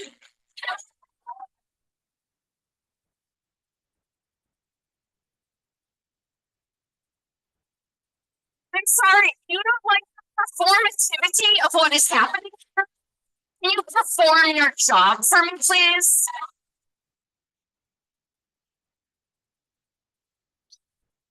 And forgive me for yelling at you, but I am angry, okay? I am. My kids went through periods of time when they were self-harming, okay? I'm talking to you as parents, all of you. We're all trying to keep kids alive, right? Like, number one, can they survive so that they can then thrive? Please. And yes, I'm asking you specifically, do you know? I'm sorry, excuse me. Do you actually know? That 85% of trans kids don't feel safe in school because of anti-trans legislation. Do you know that? Thank you. Thank you.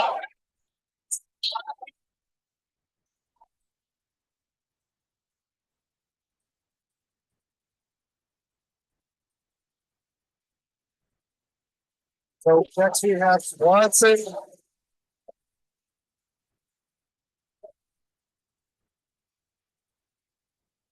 Swanson.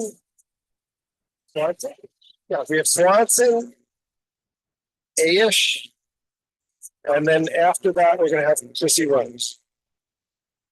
Hi, my name is Nadia Swanson, and I am the Director of Advocacy at the Ollie Forney Center, the world's largest program for LGBTQ homeless youth. Today, I wanted to shirt that says Protect Trans Joy, because that is what we do every day at the Ollie Forney Center, 24/7, 365.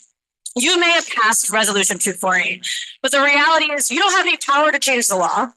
And the truth is, we do. The electives call us to know what they should do to protect trans kids. The DOE calls us to train their social workers and teachers, and they will keep doing that because we're not going back in New York City. What you do have, is the power to shape people's views, to not see trans kids and people as human. It's actions like yours that led to the torture and murder of Sam Nordquist in New York. And all the others that we have lost, that have been attacked, the young people I see, the young people's funerals that I plan and go to, that is what comes out of these resolutions. So when the trans kids of D2 in New York City don't feel safe in your home or are kicked out by their parents because of the transphobic rhetoric created by this council, we will be there to protect their joy. We will be sure they have a bed, that they are fed, that they are educated, are kept safe when it all feels like too much. And we will be there to make sure they know they're perfect just the way they are. We will be there to ensure that they can have a beautiful future filled with support from this giant community. It is not too late to say you made a mistake and rescind your resolution. Do you not care about the lives of people? Why can't you look at us? It doesn't make any sense. I'm telling you, thousands of kids are dying and you can't look up from your phone. It is never too late. And it is not too late to change your mind. And if you ever want to have a conversation, I would love to provide the education to you to understand. And if you want to see what this does to people every day, I would love to show you.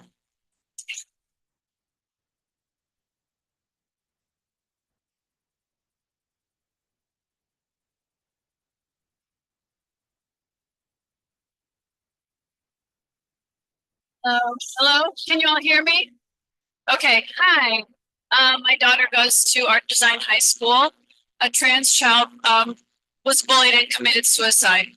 And when some of you have spoken to how anti-trans rhetoric affects all the children, that's what I'm talking about. Okay, how can any of the children feel safe in a school where even one kid is not safe? I'm also here as a lifelong New Yorker to fight for my city. Because New York has always been a place where we respect each other and give each other space to be who we are. Okay? If something's weird, if you don't like it, just get comfortable with being uncomfortable. If you're not comfortable with what New York is, don't live here. I cannot have people bringing their conformist suburban values to New York. That's not what New York is. All right? We need New York to be weird. We need New York to have the rest of the country to do, sit in your house, in your suburb, with your car. That's not what New York is. And New York is fucking important, okay? New York is holding shit down for this country, all right? And for all my cis women who are anti-trans, you have the wrong end of the stick. They're coming for us, all right? This is the fascist playbook. They pick off the most vulnerable, the children, and then they come for us. The Handmaid's Tale is coming. We need our queer allies. We need to be together. Okay? Look at all this Look at all this joy and this beauty and this energy. We fucking need this. We need to be together.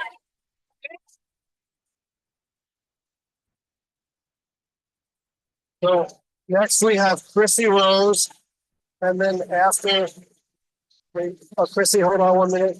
Chrissy, wait 1 second, just, and then after Chrissy, we're gonna have, looks like Octavia Hitch, Kona, no, sorry, Kona, and then we're gonna have Farrell Webbs. Can y'all hear me? Hi, everybody. I'm Chrissy Rose. I'm a full contact karate black belt and semi knockdown champion. And I say that every month because if this was really an issue about protecting female athletes, then my professional opinion as a competitor, coach, and instructor in combat sports should matter.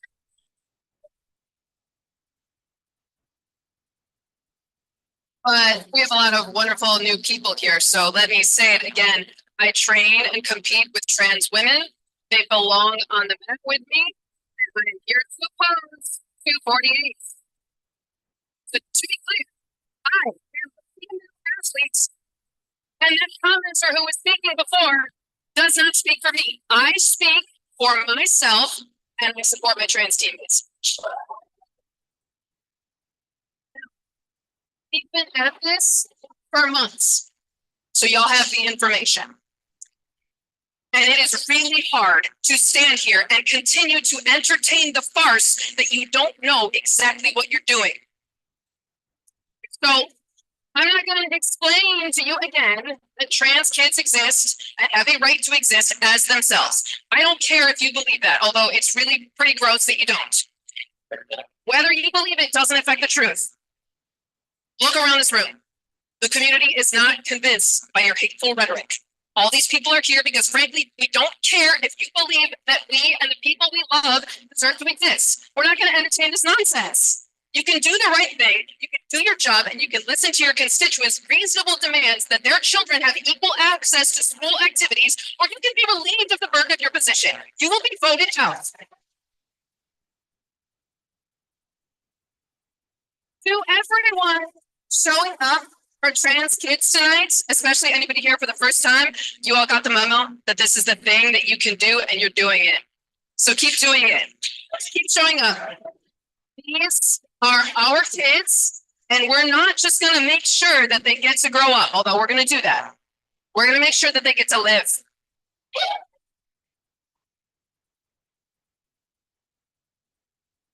Octavia. And then we're gonna have Farrah Wang after that, and then we're gonna have Nancy Mercado.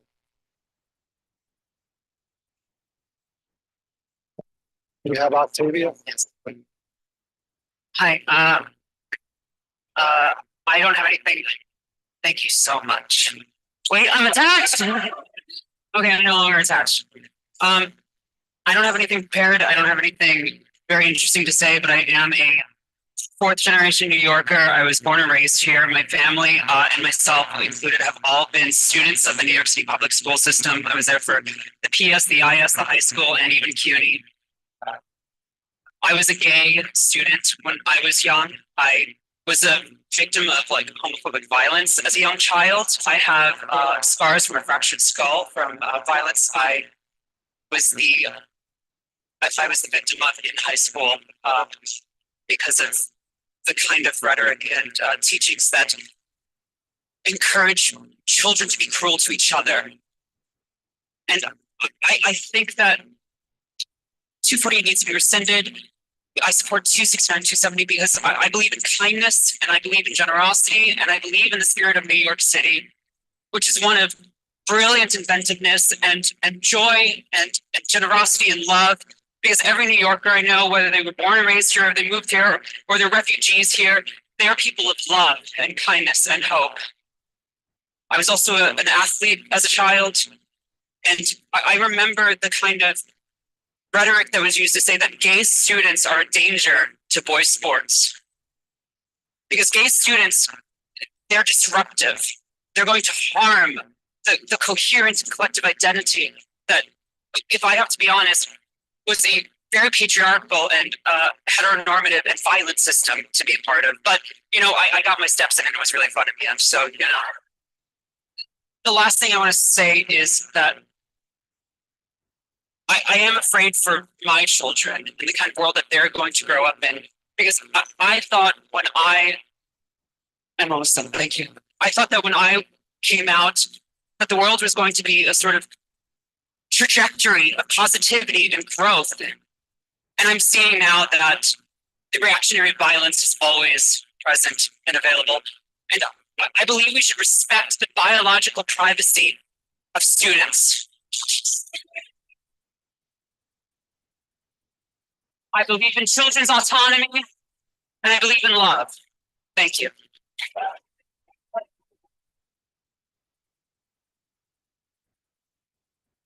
Farrah Wang. And then after Farrah, we have Nancy Mercado. Are you from? Oh. Can we have a Farrah Wang? Okay. Nancy, go ahead. Okay, sounds good. Hi, everyone. Can everyone hear me? Excellent. Hi, my name is Nancy Mercado. I am not a public speaker, a lifelong New Yorker, mom of 2 girls in Brooklyn, and I'm here in support of Resolution 269 and 270. As far as I know, my kids are cisgender and they don't go to school in District 2. So why am I here? I'm here because an injury to one is an injury to all. And because I know in my bones that our safety is intertwined. I'm here because while CEC has no actual power to change DOE policy, you are the biggest district in the city. And what you say here makes news. And it matters, and it has ripple effects for our entire city. I'm here because the DOE representatives that come here every month need a visual reminder that the community does not back these voices. We literally turn our backs on them every meeting. I'm here because we're in the middle of a fascist takeover of our country. And the so-called leader of this country began his second term with hate speech and racist, dangerous, anti-trans rhetoric disguised as executive orders. Some of that speech is echoed by some people on this council and the very small and uninspired group of people who come to these meetings. I'm here because I'm powerful and you are too.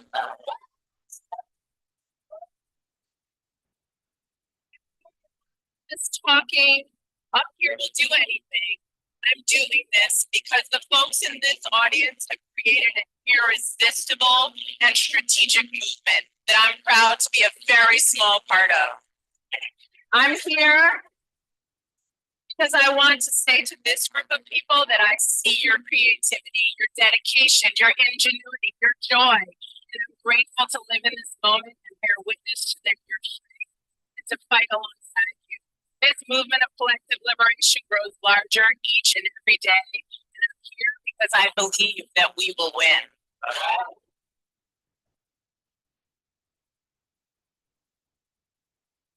That concludes our first public speaking session.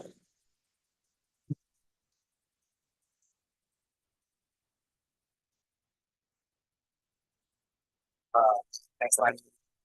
Here we go. Session, please. Good evening, everyone.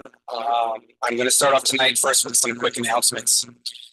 This Friday will be our third Whitney Wisdom Family Engagement session. The focus this time, I believe, will be on how writing is incorporated into the curriculum, but I'll let Superintendent McGuire discuss the particulars about specifically what we're going to be focusing on.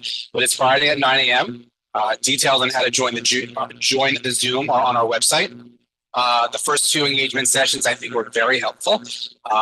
We will hear from actual principals and teachers and see how the new NYC Reads program is being applied in the classroom. So I encourage everybody to join. 3K and pre-K applications are open. They close on Friday, February 28th, this Friday. Offers are released on or about May 20th. The G&T applications for grades 1 through 4 open in late April. So you'll see information about that. Families will be able to apply for summer rising seats in my schools starting on Tuesday, March 4th until Friday, March 28th. School staff will be available to support families in the application process by ensuring they have their student ID and account creation codes needed to apply in my schools. We have, unless Superintendent McGuire, I don't remember which, there's like 5 schools that we're having. He knows which schools. Applications for the CEC elections have been extended until tomorrow, I believe. These include elections for the 32 CECs, as well as the 4 citywide education councils, CCHS, which is for high schools, CCD75, which are for D75 programs, CCELL, which are for English language learners, and CCSE for special education. You can find out more information and the specific requirements for each council on our homepage. To sign up and vote, you'll need a NICS account. If you don't have one, or if you don't know what that is, please contact your parent coordinator and they'll be able to help you. Participating in these elections as a candidate or a voter is your opportunity to help shape the future of your school community. So be sure to get involved and make your voice heard. To be eligible for a D2 seat, you must be the parent or guardian of a current D2 student. The application period, as I said, ends tomorrow, and voting will occur mid-April through, I believe it's May 13th, but I'm sure you will get an announcement. If you're a parent or guardian, you'll probably get 17,000 voicemails, as many of you have gotten already. This is for a 2-year term starting on July 1st of this year. There have been a couple of face engagement sessions. It's the Family and Community Engagement office. They've had 2 engagement sessions. You can find recordings of both of those sessions on the homepage of our website. This month is Black History Month, and the DOE has been honoring that across classrooms throughout the city, having important informative discussions and programs. Black history is clearly American history. The DOE has used programs such as Hidden Voices, created by the Department of Social Studies and Civics, to provide resources, but that's certainly not the only avenue in which Black history is woven into the curriculum. Sure, Superintendent McGuire can provide details of the various programs as well. Now, a few other things I wanted to mention. We've obviously heard a lot about coming out of Washington, D.C., and there are threats of withholding funding, and that's a real threat and a real concern. You heard the budget presentation earlier. The DOE gets several $1 billion of funding from the federal government, and those funds do fund many critical programs. The chancellor has noted that there are number of lawsuits over this, and there have been legal challenges to some of the executive orders. Last night, I was on a call where she iterated her commitment to protecting our students and the valuable funding that comes from the federal government. The Department of Education is committed to protecting our students.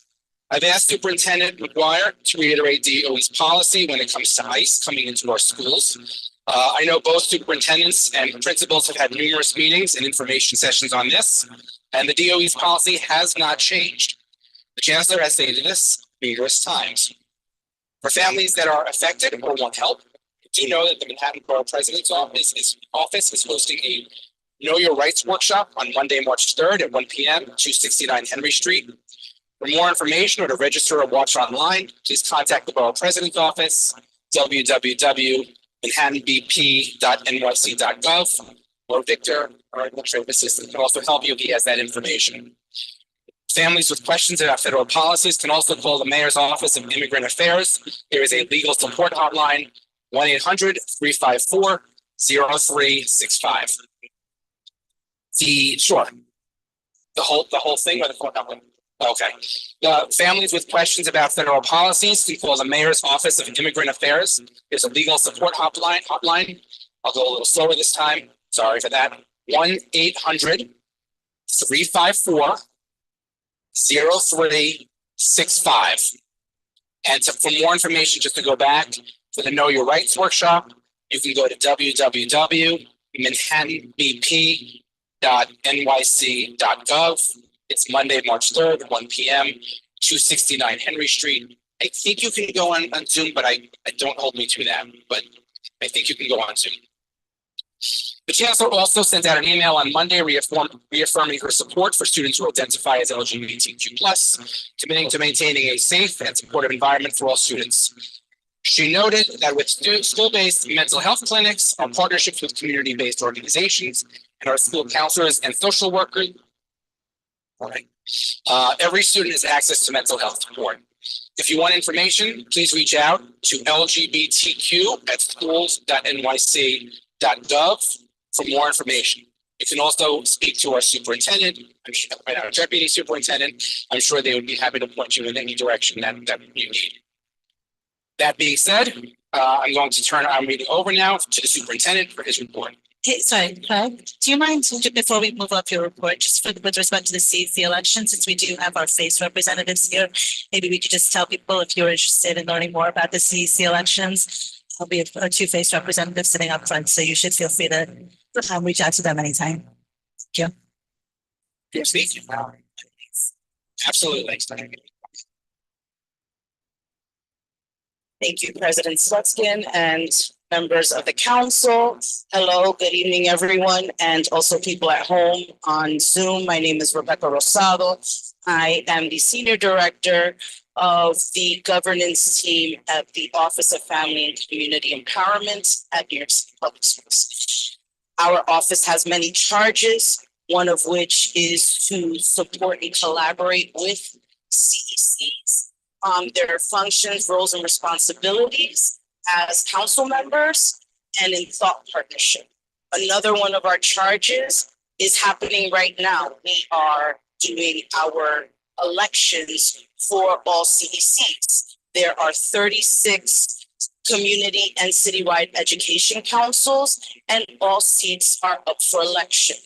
So each CEC, the 32 CECs, community education councils, and the 4 citywide education councils, which include the Council for High Schools, the Council for English Language Learners, the Council for Special Education, and the Council for District 75 are all up for election.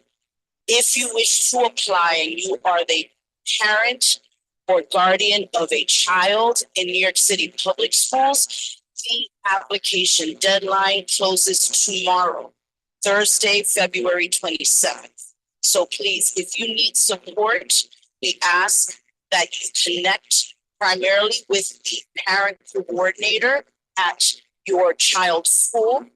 If you are having technical issues, also connect with your district offices. And ultimately, you can also connect with us at elections 2025 at schools.nyc.gov.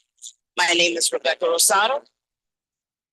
11:59 p.m. The deadline closes tomorrow, 11:59 p.m. So please encourage anyone who has an interest. Also, please visit New York City Schools website where there's more information. And if you have questions or are having technical issues, please do not hesitate to reach out. Again, my name is Rebecca Rosado and my colleague here, Ina Prasnicki. We are here to support. And if you have any questions, you can reach out to us. And if we don't have an answer, we'll try and get an answer. Thank you so much.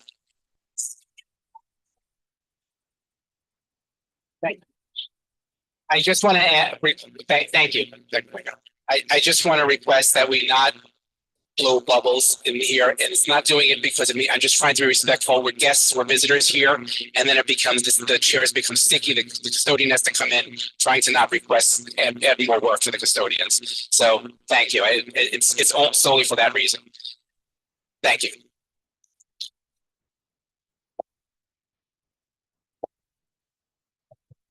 Okay, thanks so much, everybody, for having me. Thank you, council, for the opportunity to present. I will keep it relatively short, since I had such a long opening. I wanted to begin by sharing a few data that can pertain to our district currently. We are continuing to enroll about 22,100 students in our district. 2,000 of them are students in temporary housing, 4,100 students with disabilities, 2,400 students who are English language learners or multilingual learners. We serve about 550 students in our 3K and pre-K programs, and we just opened 3 new pre-K classes for students with disabilities at the Tech Slip School that are a part of our District 2 pre-K center. So we're very excited about that. We have maintained about a 93% attendance rate this year, with 20% of students who are chronically absent. Throughout the year, that attendance has fluctuated a little bit, with 96% being the highest week of attendance. so far this year, and we have had a week in which we saw about 80% attendance earlier this year. These are unaudited, unofficial numbers, but they are roughly pretty close.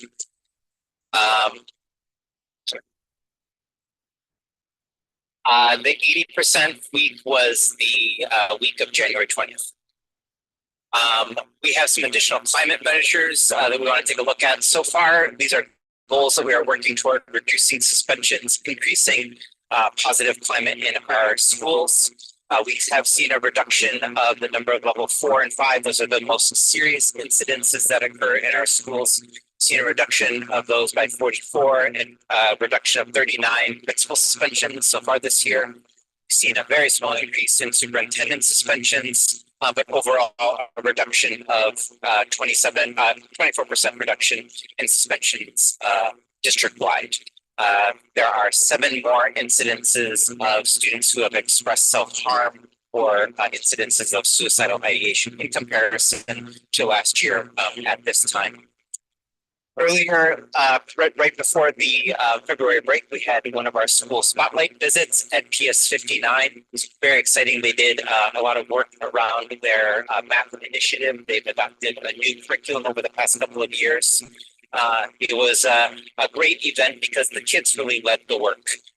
They presented us as visitors, both members of the district team, PTA members of PS 59, as well as members of our Community Education Council and our President's Council. They gave us a run for our money with a couple of challenging math problems. And it was really exciting to see their work and see how kids from age kindergarten through 5th grade were really making sense of mathematics.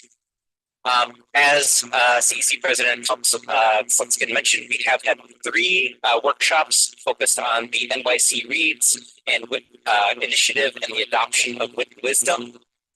Back in January, we had a presentation that was shared in which several folks from several schools, including PS 11, PS 150, and the Spruce Street School, all shared their experiences with the work.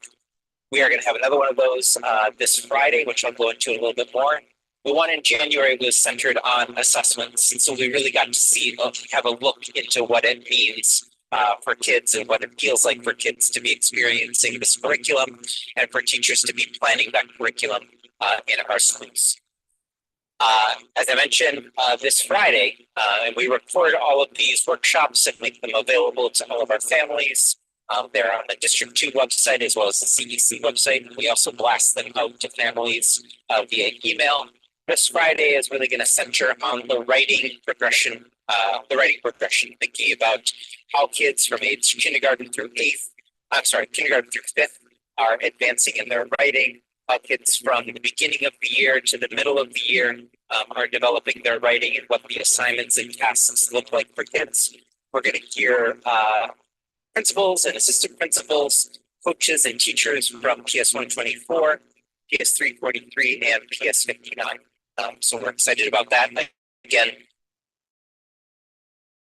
information about that workshop is available on the CEC and District 2 website. It is via Zoom, and again, we'll make the recording available to everyone. Around the middle of the year, we start to look at our district comprehensive education plan that is aligned with the chancellor's priorities. I'm pulling out just one of those priorities right now because I want to share a little bit of data that are connected to that priority. At the start of the school year, Chancellor Banks, and then adopted now by Chancellor Aviles Ramos, has adopted these priorities, including priority number 3. All students have a high quality academic experience. In our district, the goals and action plan are centered on mathematics. And so what we want to do is share a little bit about how it is that we approach our goals towards in mathematics. Essentially what we are doing is we are working to build multi-tiered systems of support skills, basically the skills of our teachers to be able to support students performing at all grade levels in the general education classroom, as well as layer in special opportunities for students who are working above grade level and students who are approaching grade level in mathematics. So far, we are also taking a look at the reports that principals are using to evaluate teachers. so that we can learn a little bit more about how principals are communicating these curricula and expectations around that work with their teachers. So far in our district, as a snapshot into the work, at the beginning of the year, we had about 73% of our students who were performing at average or high average or exceeding performance that we would expect at that time in comparison to grade level expectations. In the middle of the year, that number has moved up to 77% of students who are meeting or exceeding the expectations that we would have the year, and we're hoping that number continues to grow.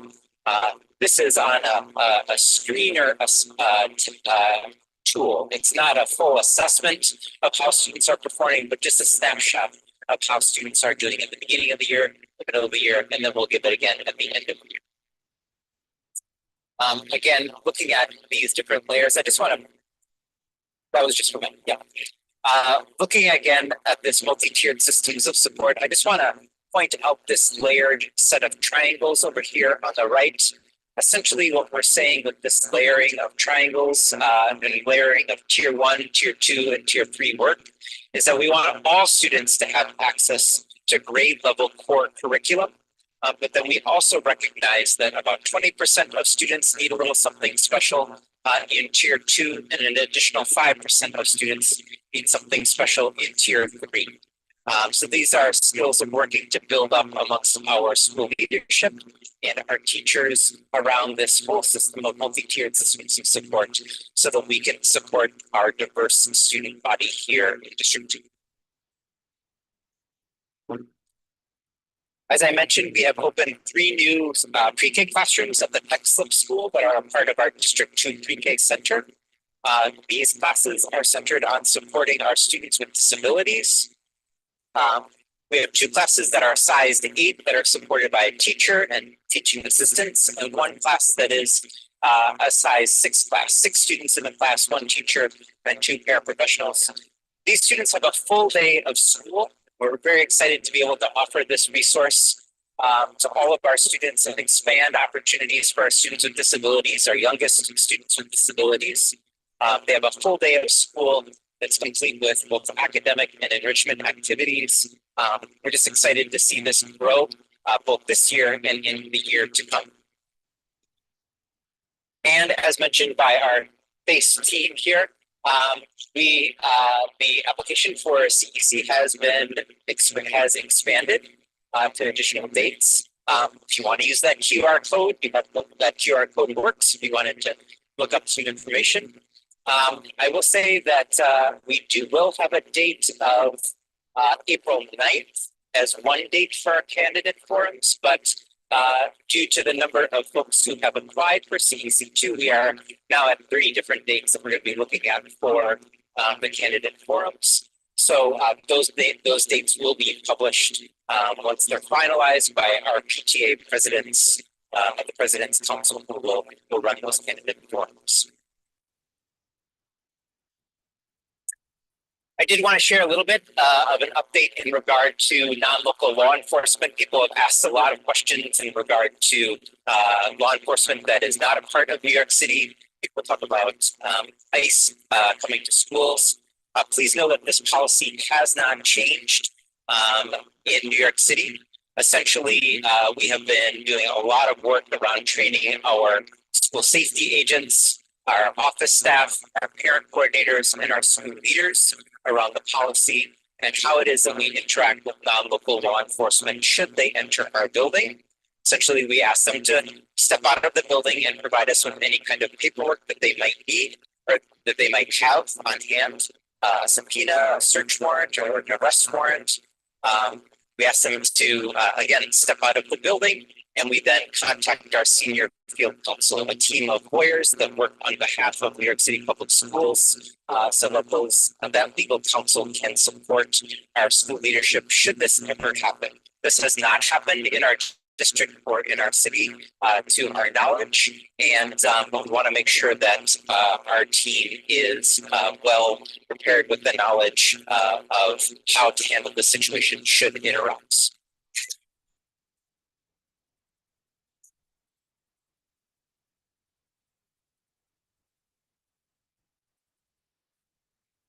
Our Chancellor, also Chancellor Vilas Ramos, also just sent a letter to the community in which she reaffirmed support for our LGBTQ plus community. As a part of that,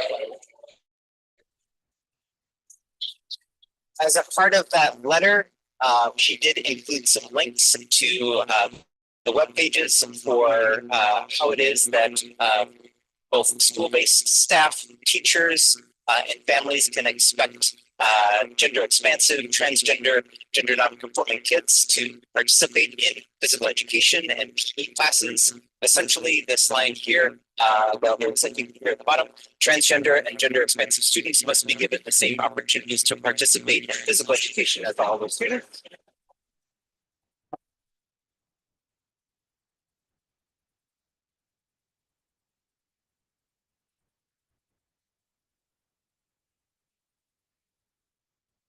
And also just the bottom line here too, to participate in intramural and other sports activities. So this was, she sent a letter. This was hyperlinked into the letter. If you can see it listed out specifically, if you click on the link, this is what you get. And again, just looking ahead to a few dates that are coming up here. We have, again, our workshop this Friday for NYC Reads and Book Wisdom. We have conferences for families in March. The school is closed for Eat Up the Tier. And we also have spring break. And as CEC President Sutskin mentioned, we do have the opening of our Summer Rising programs. Those are opening on March 4th. It is a full day of school, a full day of programming. The morning is academic, the afternoon is enrichment that is provided by our partners with DYCD, the Department of Youth and Community Development. Those programs are going to be held at PS2, PS6, PS111, PS130, or any, right here, PS130, and the Peckslip School, the Roosevelt Island School, MS 131, Eastside Middle School, and 75 more. Again, you can look up Summer Rising on our New York City Public Schools website for more information. Again, that opens on March 4th. And if you encounter a full program there, you find that one of the programs is full, you should continue to reach out because those spaces do open up throughout the summer. And with that, I will just thank you and take any questions. Thank you. I'll start off. Thank you. So I'll start off with a question that will sound familiar to you. On the attendance. Have you looked at, we've had this conversation, so it's more for the council and for the audience. Have you looked at for attendance, the chronic absenteeism? What is absenteeism because kids are sick, kids are having issues coming in for other reasons, or versus kids are taking extra vacations, you know, there's instead of a 5-day vacation, they're taking an 8-day vacation or what have you. Have you looked into that? And then the second thing I'm going to ask is what are you doing at a school by school level? So I know, and we've talked about this, and I know you know about this. At my school, one of the things that they've done, and it's actually had a considerable amount of success, is if somebody is chronically absent, they buddy them up with that person, with the family up, with someone from the school, a faculty member, not a parent, and they have open the lines of communication. What can we do? How can we support you? And that's had very good success. What are you doing across the district to get that? Because absenteeism is bad on a lot of levels, and there's reasons for it. And you don't want to send kids to school and sick. I understand that. I totally get that. As a parent, I don't want my kid to be in if they're not comfortable, either if they're sick. But when a kid is not in school, a kid is not learning, right? So, and that's not, that's not going to work out. So what are you doing on that? Thank you.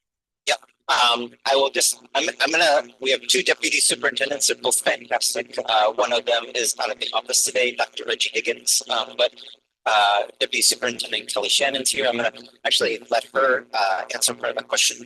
I will ask her to answer. I'm not going to let her. I'm going to ask her because she actually does lead our attendance team, and but I will just define chronic absenteeism as as 10% of the student is absent 10% or more of the time, then they are considered chronically absent. But Deputy Shannon, would you like to share? Thank you so much. First, I want to say that this is a multifaceted problem that we face. And so we take each case student by student, family by family. And so something that you referred to, Craig, that we work across our schools, both with our attendance coordinator as well as the deputy superintendent. We meet with attendance teams that are established at every school and required to have them. And what we look for is what are the underlying causes for these absences, so that we are not making assumptions about as to why they are happening. Once we've done that identification work, partnering with families to understand how might we mitigate the barriers that potentially exist or causes behind these absences. And they are a range. I can share a few that we've addressed. Sometimes the barrier that exists is in relationship to access to medical care, and there's ongoing chronic illness that a child is facing. And so often those absences relate to needing emergency care and consecutive days out. And so how are we connecting families to resources, health professions, the medical field that can provide ongoing care so we can have students in school as often as possible? In some cases, issues are around travel, hardship, trying to get children to multiple school sites. And so some of the ways in which we directly address this, I want to talk at a granular level. When we know those causes, we can reach out to families and we can make a plan student by student, family by family. It might be something in the range of just understanding several families when we had these one-on-one conversations and we buddied up. Sometimes we're hesitant to send their child to school late and be like, we want your child to come to school. We understand. Come in, if they're coming in at 9 o'clock, we still want you to come into the building and we're going to make the most of the day. And then we can continue to build on those plans. In addition, sometimes chronic absentee is about housing insecurity and movement for children and for families, and having to work on arrangements for getting children to school and starting over again to think about who can bring my child back and forth and what is the access we have to both early drop off as well as after school activities. And so we work with our school communities to ensure that to every extent possible, where it is feasible, what's early drop off, we can have early breakfast, come in at this time. You don't have to wait for regular arrival time. And if we can connect you to our CBO and our after school activities, and we can provide the additional childcare needed for many families, that we can extend the school day from upwards to 6 p.m. as many of our school communities do. Last but not least, some of the other issues that come up are around I want to be really mindful. I think sometimes there's an assumption it's about extended vacations. That is rare. And I will advocate now that outside of the regular CA issues that we face, that I will implore everyone as a parent myself that the taking off before and after a holiday does affect the number of opportunities your children have to experience the amazing education they're getting. But when we do talk about CA, we have worked really diligently as a district team to work with every single attendance team at the school level. We meet month by month. We track pretty much week by week where attendance is at. What are we seeing as changes? And then I want to just shout out that school community of trying to understand root cause, that is starting to grow in that initiative across our district to really understand. Are we talking to the of our families affected absenteeism, and then what are we doing to partner with them to support and advocate and bring children into school as often as possible. So that's kind of the work that we're doing. Sorry, I have a follow-up, which we don't, sorry. Don't get off easy. No, I just want to add that I've been doing a lot of work on chronic absenteeism, and something's going to come out soon. It's very important to understand that take extended vacations. For you to be chronically absent, you need to be 10% of days. So it's like one day average. So three product absence that's not like, taking 2 days on Thanksgiving. So it's, yeah, and citywide, the absentee rate is now around 1/3 of kids. The latest that just came out this week, and so I think that we're being better this year. So I just wanted to give that laugh. And I'll get to you. I didn't forget about you, but one follow up on that. One of the things you said is if they have to stay late for an after school program, you'll work with them. A lot of the, I don't know if it's a majority, but I know there are a number of schools in our district that the after school program is basically an outside contractor. It's not a DOE program. It's like if after Imogen or whoever. So you have to pay for that, right? It's not. So what would happen in that case? Does the DOE step in, offer scholarships? How would that work? Because a lot of our schools simply don't have DOE after school programming. It's a school by school basis, as much as we'd like to have every school have free after school, much like the middle school initiative that took place. We'd love to see that come to elementary school. What that is. So in middle schools, several years back, I can't remember which year it was, there was a major initiative across New York City from the New York City public school system to offer CBO partnerships where middle school students would not pay to attend after school programs and to expand those offerings to bring our students back into the school building after school, build those social relationships and those opportunities to play and learn together. In elementary school, it is often school by school. We work really well with all of our school leaders. I'm looking over at Principal Farm to not only get programs where families do have to pay, but are there sliding scales? Can we find other organizations? Are there grant programs? So often through city council, sometimes programs come in through our city council grants, and it might be for 12 weeks, but for those 12 weeks, it is a program that we do not have to, our families do not have to pay for it. And we look very carefully, how can we match those programs to the needs of individual families within the school community? Thank you. I think Sarah's question about this topic, so you're not off the hook yet. Sorry. Sarah. Sorry. It's not at all. Okay, cool. Somewhat related, there is a shelter that is closing on March 20th, and there are families that are impacted by that. And it just, so people know, I work with public assistance, so I see these families come in, they're pulling their children out of school as well because they're scared to come to an appointment without their child because they're worried ICE will take them or their children. So, but I'm also concerned about, obviously, with the shelter change and their access to schooling. Our schools being provided supports and school counselors and parent coordinators to help them navigate finding a new shelter and ensuring transportation from another part of Midtown to wherever their school is. We work closely with our student temporary housing coordinator. And when we know something like this is happening, we work with that individual school and we work through what we can potentially offer. Some families will choose to want to stay even when they go to a new location. Some families that barrier becomes too great. And we want to make sure that transition is as smooth as possible. And so how can we reach out to the new school? Can we make sure everything is sort of transferring over? But from our perspective, we work with the individual school and we work with families to think about, so what will you need now if you want to keep your child in the school and you want that consistency? What's the travel hardship that might incur? Is this a busing situation? Is this providing Metro? It's not Metro cards anymore. Omni cards. Thank you.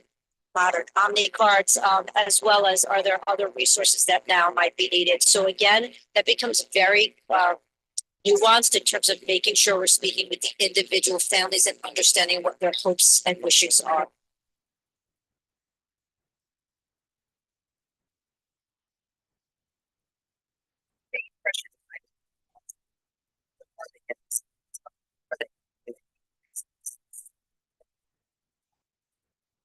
So our school social workers are tapped into a conduit of resources amongst each other. And to the extent that's within our sphere of control, then we will be able to offer that guidance. If it's something that's out of our guidance, we don't have the information, then we then go back to our different liaisons we work with and say, does anyone else have this information? And in addition, it's always something that we strive to do is to connect back to community resources. So it might not be within the New York City public school system, but we might reach out to local elected officials or other groups that we know of in the community and say, how might we get this information? This is what our families are requesting and asking and need. Go ahead, Gavin. So my question is related to the attendance rates and is also related to, I think to Sarah's question, is we know that we saw the attendance rates like district-wide. And we also saw before that there are about 10% of our students are students in temporary housing. But we also know that those students tend to be kind of concentrated in certain schools. Like there are certain schools with like 30 or more percent students in temporary housing in their student enrollment. So I'm wondering, with those schools that have significant populations of students in temporary housing, have we seen like bigger attendance drops, like sort of in the last month or 5 weeks? We don't have that specific data. What we can say from what we observed, I think it was the third week of January, we saw a significant drop in attendance, particularly in school communities where there was a large population of students in temporary housing. We worked really quickly to then go back to attendance teams and say, we might have like a conjecture as to why that's happening. Let's see if we understand that. And then can we do more outreach? And so we had to double our efforts on outreach with the school, within the school community.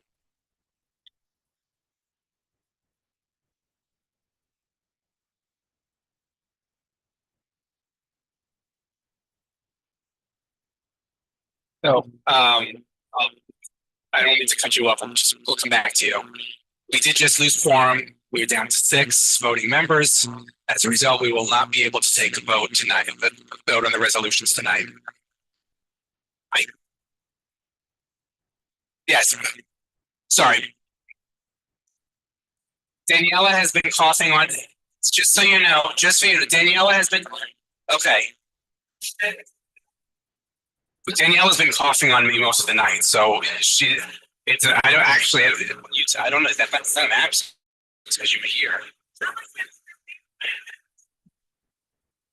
Yeah, sorry, we don't take that questions for the audience. Sorry. My apologies. I'm here. I can't speak for the others. So.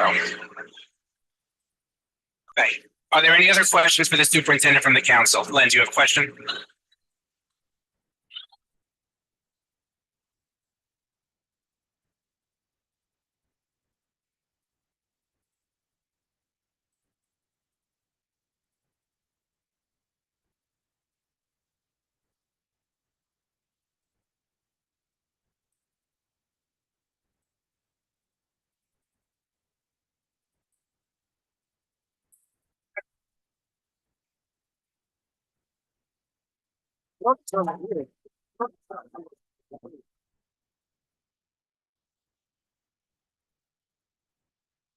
Okay.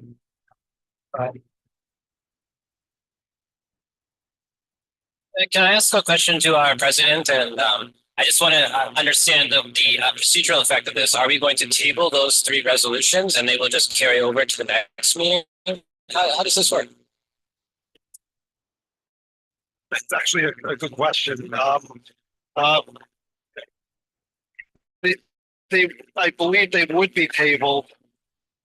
Oh, I believe they would automatically be tabled, but We had quorum when we started the meeting. Either way, if you don't have a quorum, you can't, you can't move to table the resolutions and you can't vote on the resolutions. We can vote on them. So.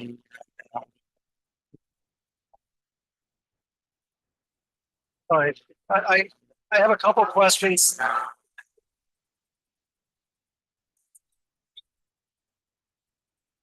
We're going to continue with the superintendent's report. We have a few more questions for the superintendent.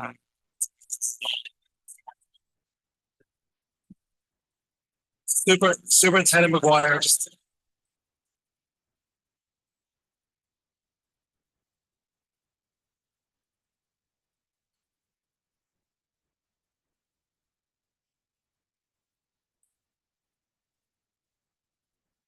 Yeah, Superintendent McGuire, couple questions. So Superintendent McGuire, I have a couple questions for you. The first question is, I see before you put that there were 2,000 students in temporary housing for our district. Can I ask you, what percentage of those are you aware of are migrant students? Most recent updated number? The question was of the 2,000 students that are living in temporary housing, how many of those students might be students from families seeking asylum? We don't track that number. We don't track students as students seeking asylum. We just know that number. What I can say is that prior to our schools serving and supporting students and families seeking asylum, that we had about 1,500 kids. I'm sorry, we had about 500 kids in our schools that were.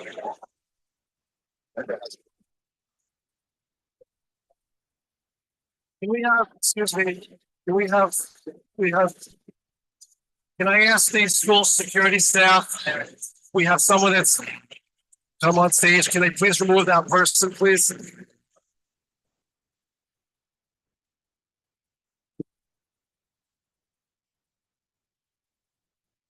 Excuse me, can I?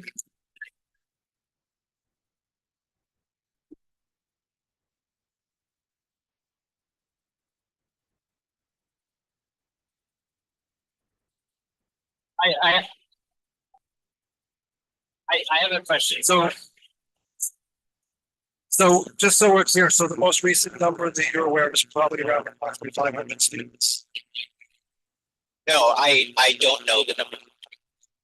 Superintendent McGuire, before this meeting, we didn't discuss any questions that I was going to ask you, anything like that, correct? We did not. Okay. You're familiar with resolution 248, are you not? 248? 248. I am familiar. Okay. As I'm sure everyone in this room is. I have a couple quick questions for you. As far as you are aware of, has the Department of Education taken any affirmative actions on resolution 248? Actions, I mean, the former Chancellor Banks came out in opposition vocally against resolution 248 at a citywide meeting. I guess that was in May. Thank you very much. In May of last year. And yes, he did make a public statement. Okay. And have you seen any indication that the recommendations made in that resolution have been implemented in any way, shape, manner, or form, either in District 2 or in the city of New York? Yeah, no. Okay, I have a question. Sorry. So my question for Superintendent McGuire is, does the rate of chronic absenteeism among CECD2 members exceed the rate of chronic absenteeism among District 2 students?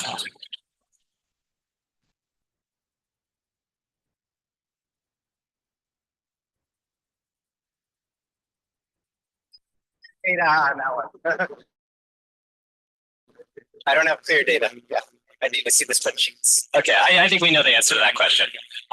It's a pretty significant difference. But so my other question is, I guess building on Glenn's question is, has our current chancellor, Melissa Ramos, made any statement or taken any action in respect, I mean specifically directly about resolution 240? In the letter that she published this week, she reaffirmed support for LGBTQ plus individuals, students, teachers, and families. She did link to policies and practices that we as New York City Public Schools staff are intended to follow. She did not mention resolution 248 in that letter. That is the public statement that I think relates most closely to this resolution.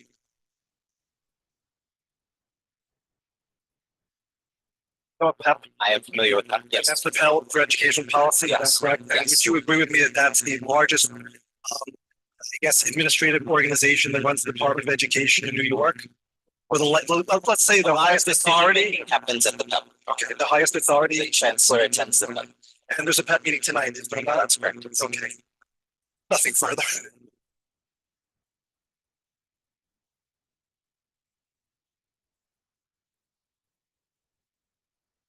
Are there any other questions from the?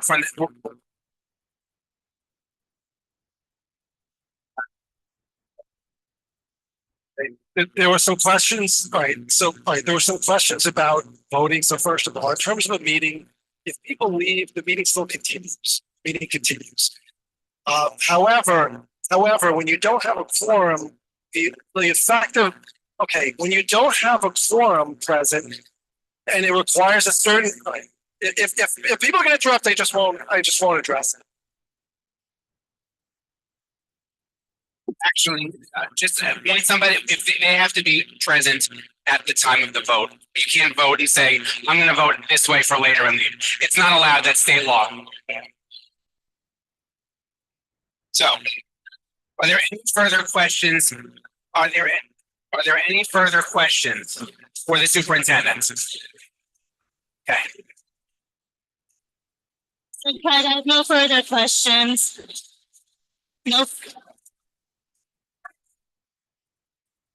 No further questions for the superintendent, but I think if your position is that we do not take a vote because there's no quorum, I think that it is due respect to the audience to take an informal vote that will not count for.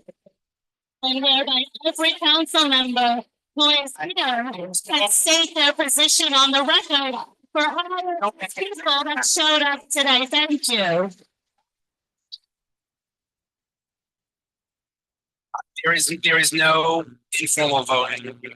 Okay, first of all, first of all, we're not even at that point yet, because in the agenda, just so everyone knows, in the agenda, there is the discussion of, there was the discussion of resolutions, and that's after the report of committees. So we're not even at that point yet, so we're still gonna discuss resolutions. So. I don't know where they are right now.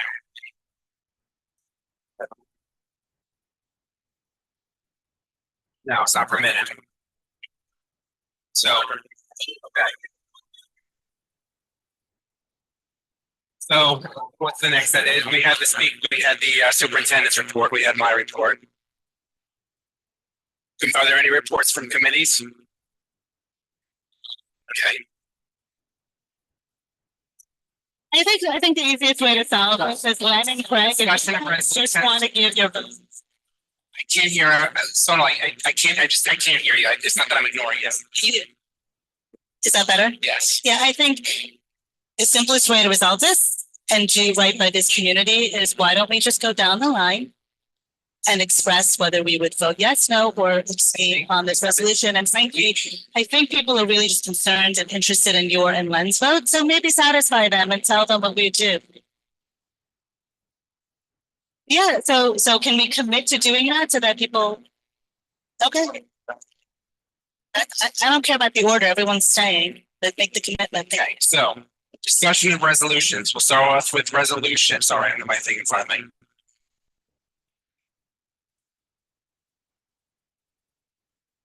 Resolution 268, resolution calling on the New York City Department of Education to standardize grading rubrics across schools.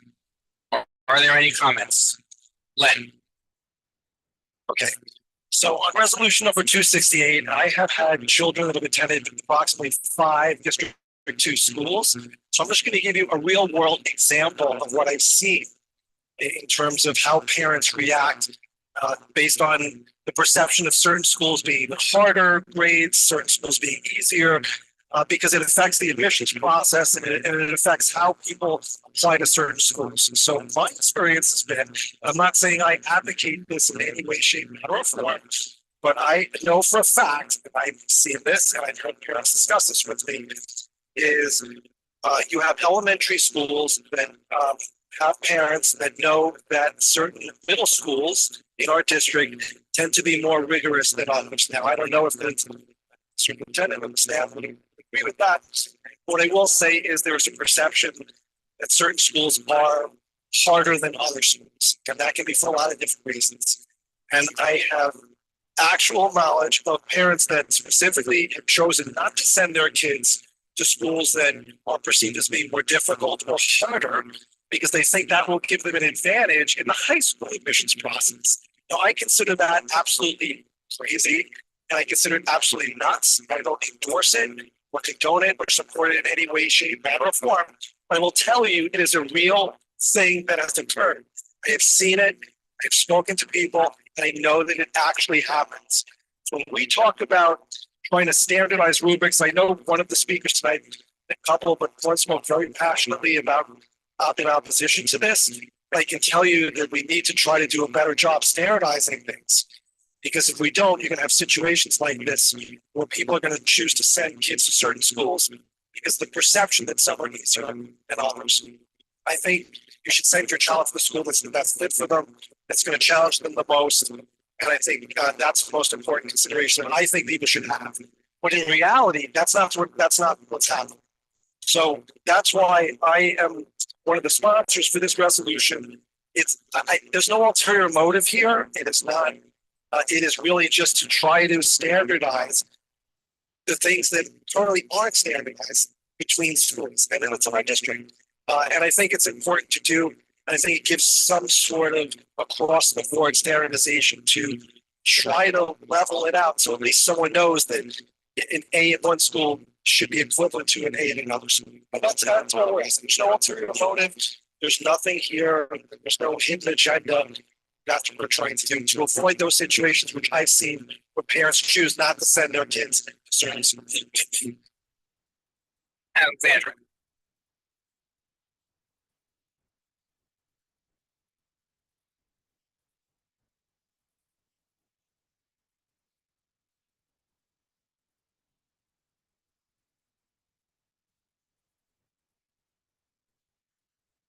Is it on now? Okay. Yeah. Well, I do understand where you're coming from. I do think that the notion of uniformity among like very different schools, both culturally and just the student body, is like in practice impossible. I think the appeal of some schools, so I can say for myself, I go to Hunter, the appeal of the school was that it was more difficult. The culture was more rigorous, right? And what might be suitable for me might not be suitable for the next person. And I think with that, and I can talk about this in terms of like AP scores and stuff like that, with different cultures at schools, there's going to be different levels of rigor, there's going to be different grading. And I think that it's kind of unfair and dismissive of the academic culture at schools to impose like a standardized grading just because of different teachers, different students, and different expectations. I don't think that that's an inherently negative thing. And that's something that's very inherent in the schooling process, that there are some schools that are regarded as higher and lower, and that's, you can't really change the status quo with a rubric.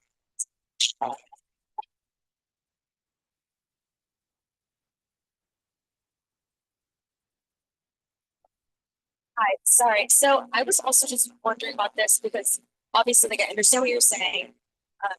But like saying like students learn in different ways, different teachers use different types of rubrics. Like in my experience as a middle school student, I know 12th grade. For example, in my school's a 6 through 12 school, so 6 through 8, which I know this council does have jurisdiction when it's in like pre-K through 8. So you use 1 through 7 still because it's an IB school and they want to kind of prepare students for if they're going into kind of into that high school or another IB school, kind of get them ready for that. And I appreciated that. My sister now is in 6th grade and she now uses the 1 through 7 scale and she's able to kind of like talk to me and be like, oh, we're gonna continue to choose through high school. You have different schools that use like 1 through 4. And also I think like there's been a lot of evidence to show that like standards based grading where you have instead of just getting like 2 and 100 and something like it's classes versus like kind of standards based grading is more beneficial. So I'm just curious like how you would do like for the different classes, like a science class versus a math class versus like an English class. Like they have very different kind of almost like rubrics or like different goals that you're trying to reach, like mastery versus skills versus. So like I guess I was just kind of wondering what the approach would be for that. Well, I will just say that in terms of this particular resolution, it is aspirational in terms of seeing implementation. But what I will say is the two of you, I know for a fact, pretty sure applied for applying to college, correct? And I'm pretty sure that I don't know if either of you both took like the SATs or the ACTs and other standardized tests. There are real world consequences though in terms of We don't really have, we have the ELAs, we have math tests. People opt out of those tests. And with regard to the admissions process, I think it is kind of important to at least aspire to try to have, and I agree with you, there are schools that are different.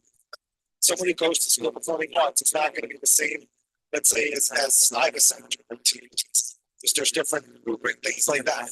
But I think that it's not too much to try to ask, at least at an elementary school level, to try to get some sort of standardization to kind of have an idea so that we know where people are. And then someone, for an example, who's doing an admissions process, will kind of know, okay, this person has these capabilities or those capabilities, and don't pick schools specifically thinking what school is easier than the other. And so it is aspirational. I don't think there's, I can't tell you what the formula is now, but the problem is we're getting away from testing because there's discussion of making standardized testing is inherently inequitable or unfair. And that's great, but you know, you have to have some sort of understanding where kids are, what their level of understanding is, what their capabilities are. And it's just not the same. And it's not the same from school to school. It's not the same from district to district. It's not the same from borough to borough. And we're just trying to be aspirational here and say, let's try to make it a little more understandable. That's all I think. Can I go next? So I think the speakers that I mentioned that spoke in opposition to this resolution were actually educators and teachers. And the sponsors' almost blind obsession with screened schools is really clouding sort of the clarity that to which I think they approach this, which is completely instructionally and pedagogically unsound and also unwise. So if we're taking an informal vote on this, unless I'm not sure why you've bothered to propose this, but my vote on this is no.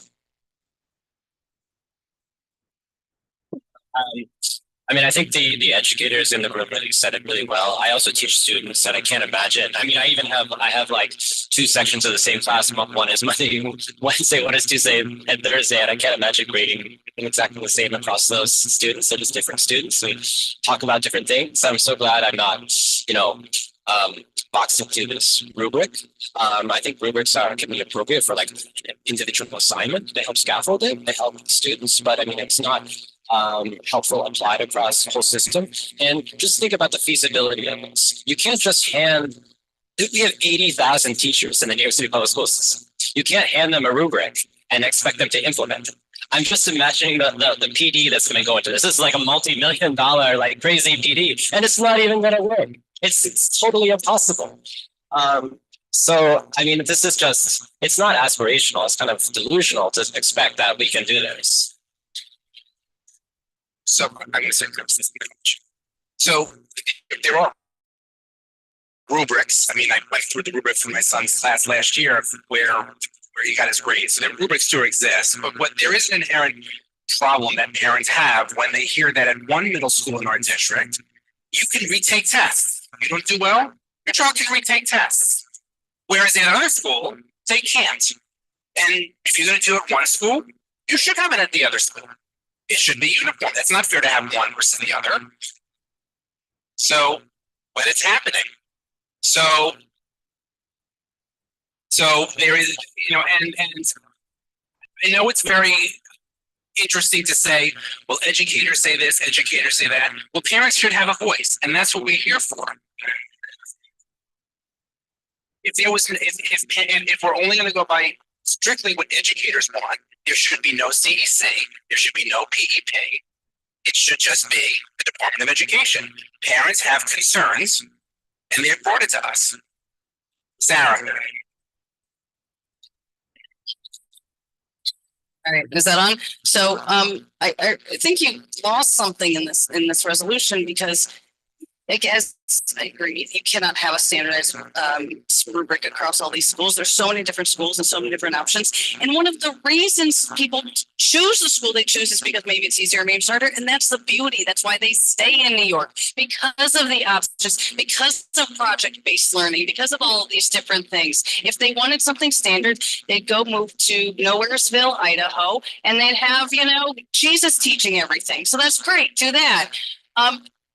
I will say this, and it will be controversial, and I'll be voting against my friends and all this stuff. But I'm actually not against the second part. You do need some level of acknowledgement. Do I love the fact that there are advanced classes and honors classes? No, but they exist, and if they are not weighted in this ridiculous system that we have for tiers of seventh grade that cause endless anxiety and trauma for students, but do exist, then you have people are playing games. And so I do think that could be, you sever that and it's a different conversation. You cut this resolution in half and you might actually hit the number you need.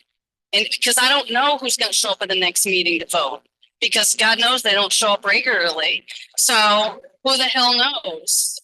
They got stuff to do. I don't know, run for fascist leader or whatever. So that's awesome for them. I'm really stoked. So, but maybe instead of a pie in the sky thing that doesn't apply across the New York City schools and doesn't in any way respect the teachers, some of whom are in this room who have degrees in treating and years of experience and know way more than any of us up here. Maybe we should accept and let them do their stuff, and we say, hey, let's have some supports there, but have the honors stuff separate. We don't know if we need it, but we might, because again, they won't show up. All right, thanks. I get what you're saying. I will just say, I hate to say it, but grades are a reality in society. I wish they weren't. A lot of things I didn't do very well at. But I can tell you that, there's a trend, and I think we're seeing this in the Department of Education, especially at the state level, where they're changing regions. So they're dropping regions requirements and things like that. And I get it, because there's a discussion of, is it inequitable and there should be different pathways to graduation. But let's not forget, there's no question that when you have people, for example, just looking at CUNY, for example, when you have a certain percentage of students that need remedial classes because they don't know how to read when they graduate, that's a problem. I'm not saying that's something in District 2, because we're a very high performing district, but there are districts that have real serious issues. Because you get social promotion, and there's no way to ascertain what a student actually knows by the time they graduate. Because social promotion, maybe they opt out of tests, they don't have any requirements. So I think we should kind of try to require, a minimum standards and a uniform set of standards. Let me just say, teachers teach students to read. Rubrics don't teach students to read.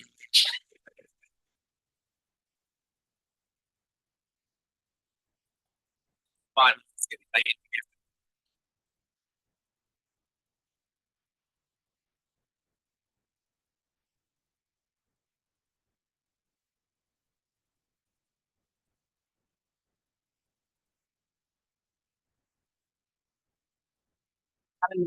just want to state that. Thank you for acknowledging me, President, and Council. I believe that it is contemplated already in the agenda, the discussion of the resolution where you have already expressed your opinions either for or against it. Having a vote for it while you are under quorum is not permitted. No, it's under Robert's Rules of Orders. We're allowed to call for a non-binding expression of opinion.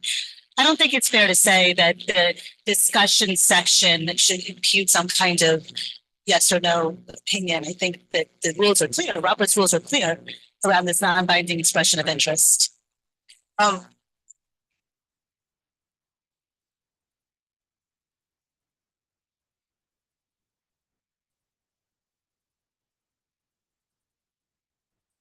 Believe that you have a parliamentarian Am I incorrect in this? As a council, do you have a parliamentarian? No. A former parliament, okay.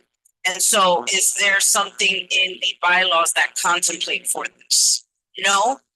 And so I am, again, going simply by what is in the bylaws. And based on what I'm hearing, that there isn't some sort of mechanism to actually do what you're asking. It's called Robert's Rules of Order. Robert's Rules of Order is a tome or a book or a set of rules that you can use as reference, but it is not the guiding. So the bylaws are silent. So, I mean, Len knows, as president, he referred to Robert's Rules of Order all the time when there was something or some question, right? Mods too. I mean, I think the council can agree that we can apply Robert's Rules of Order in this situation. If they don't, then it's sort of hypocritical, but I think that that is right. Robert's Rules of Order, we don't have a quorum, so you can't make a motion. But then, yeah, but it's still the. Article 8 of our bylaws clearly said all procedural questions not covered by these bylaws shall be governed by Robert's Rules of Order. So no, if we're here, let's cut all the BS. I am not going to support resolution 269. I'm going to abstain from that resolution. Should it have come to a vote tonight? Okay, is that satisfied? I mean, let's just come out and say it.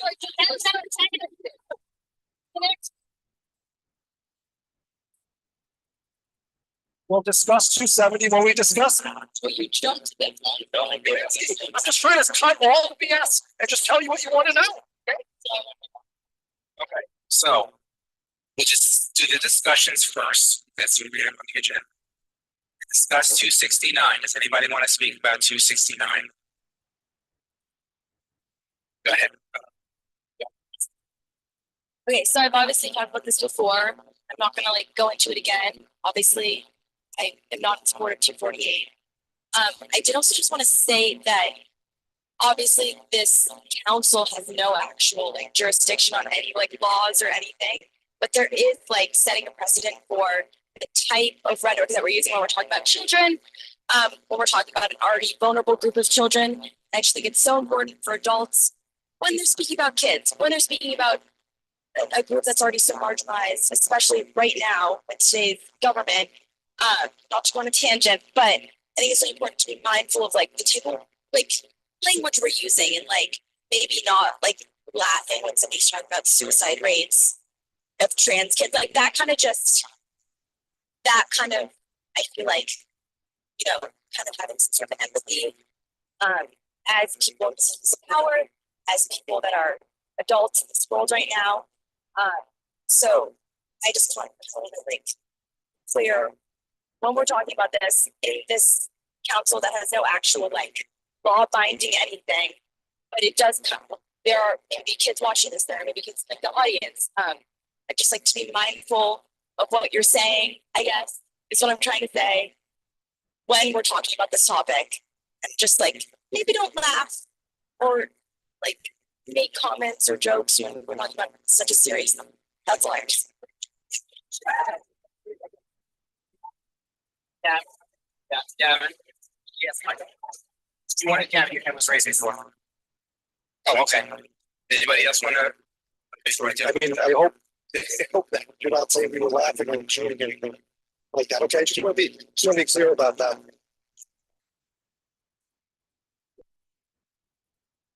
It's up on the record, because the individuals here we're talking about are not here, but I don't know, send the minutes. I don't know, I'd like that.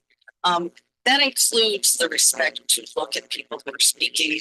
That includes, I look at every speaker, whether I love it or not, because, you came here. You're not getting paid more than we are, but still, it's something important to you when you came, and I might not love it, but that's what I signed up for. So I would really hope that we continue to reinforce that behavior from our colleagues to look at the speakers. Okay.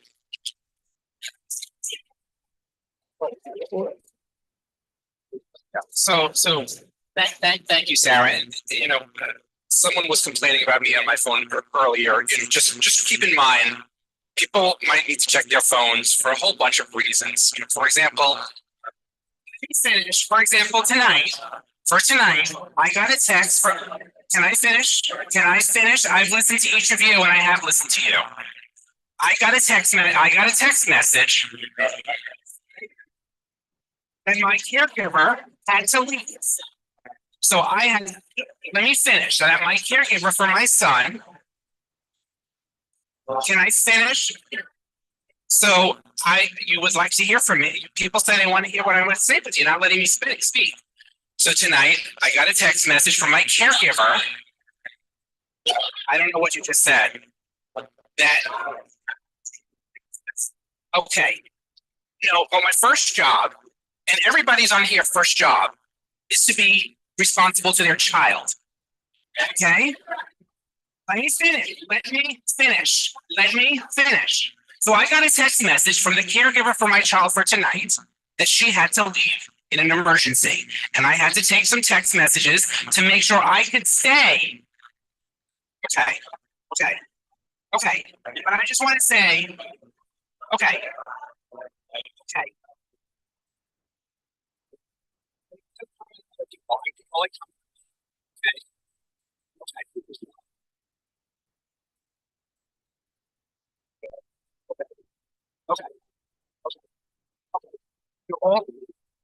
Okay, that's fine. But I hope folks think that I am not playing on my phone Tetris or God knows what else. Okay. I cannot speak for other people. Okay. Thank you. I cannot take people's phones away. Now, that being said,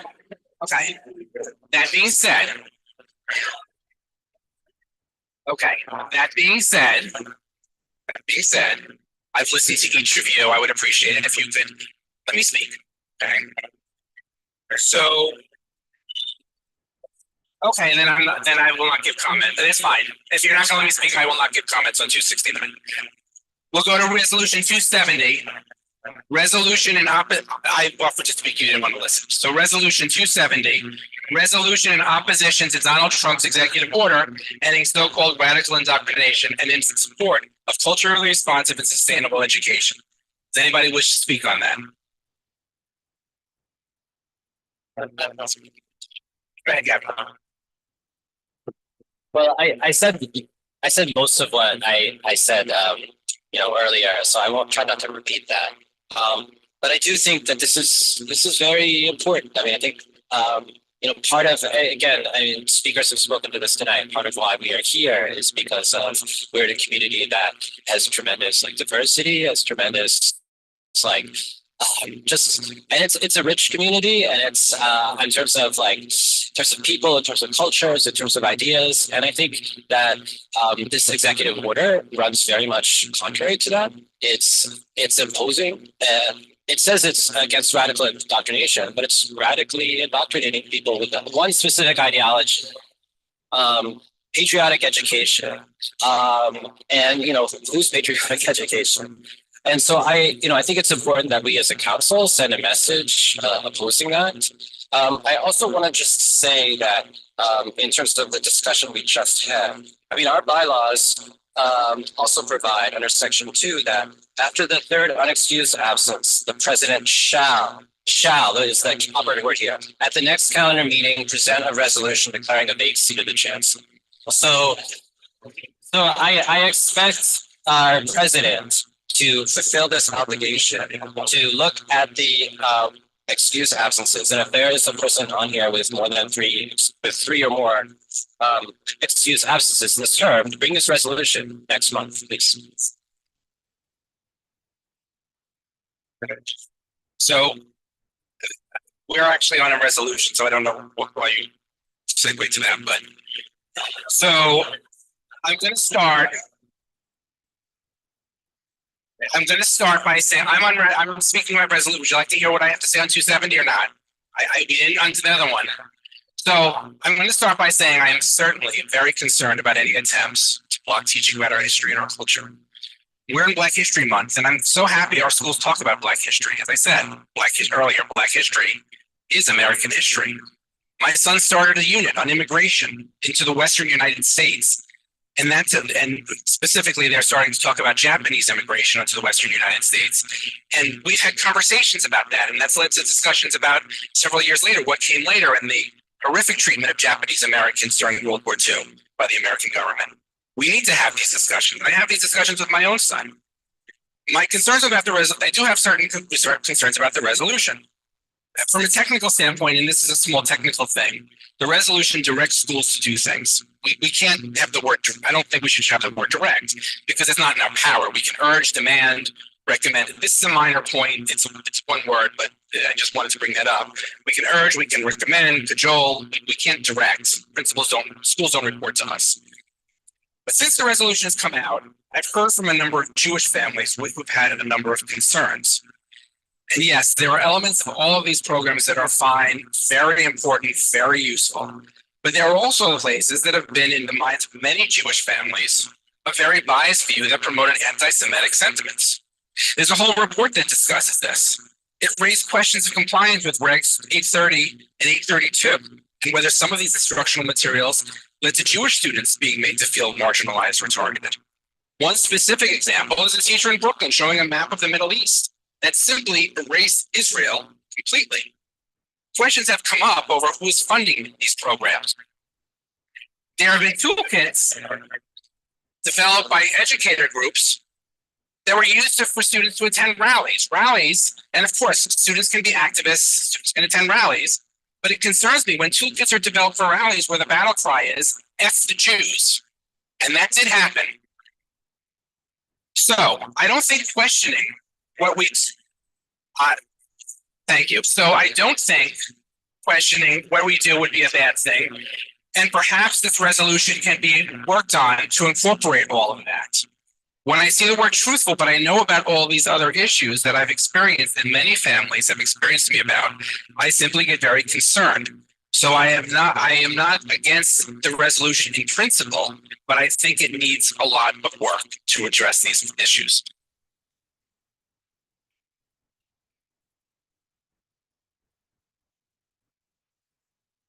So, thanks. I'm a Jewish family and I don't have any issues with it. I have a lot of issues with the executive orders. I have a lot of issues with the fact that executive orders are coming from a person who is run by a billionaire who throws Nazi salutes. That's what we should be concerned about. That's what scares me as a Jewish person. And if you know me, you know saying that I'm a Jewish person is not something I say with their excuse me, sir. I'd like a little respect. Thanks. So lost my train and just a little angry. I don't think that taking a hard line against fascism, against the behavior of erasing the history of genocide. We have a mayor. I also, my family's Armenian too. And the mayor just won't talk about the Armenian genocide. When's that coming up? I think that we have a major issue with the woman who spoke here, who talked about the beauty of what New York is saying that we need to protect that. And this is one way to protect that, to give our kids that. And if you cannot handle these difficult conversations with your children, then you need to take some parenting classes. A lot of the schools offer them on difficult conversations. It has not been easy.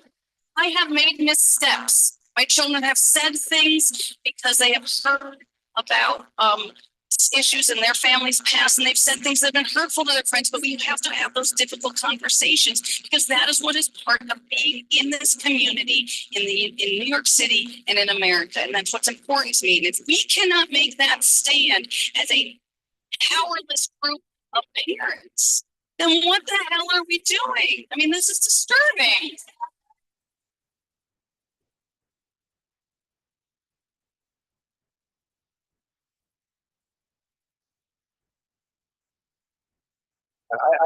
I'm not familiar with what Greg was talking about, but what I will say is, I think it's pretty obvious from the discussions that we've been having and the rhetoric that's contained in the resolution that there's a lot of passions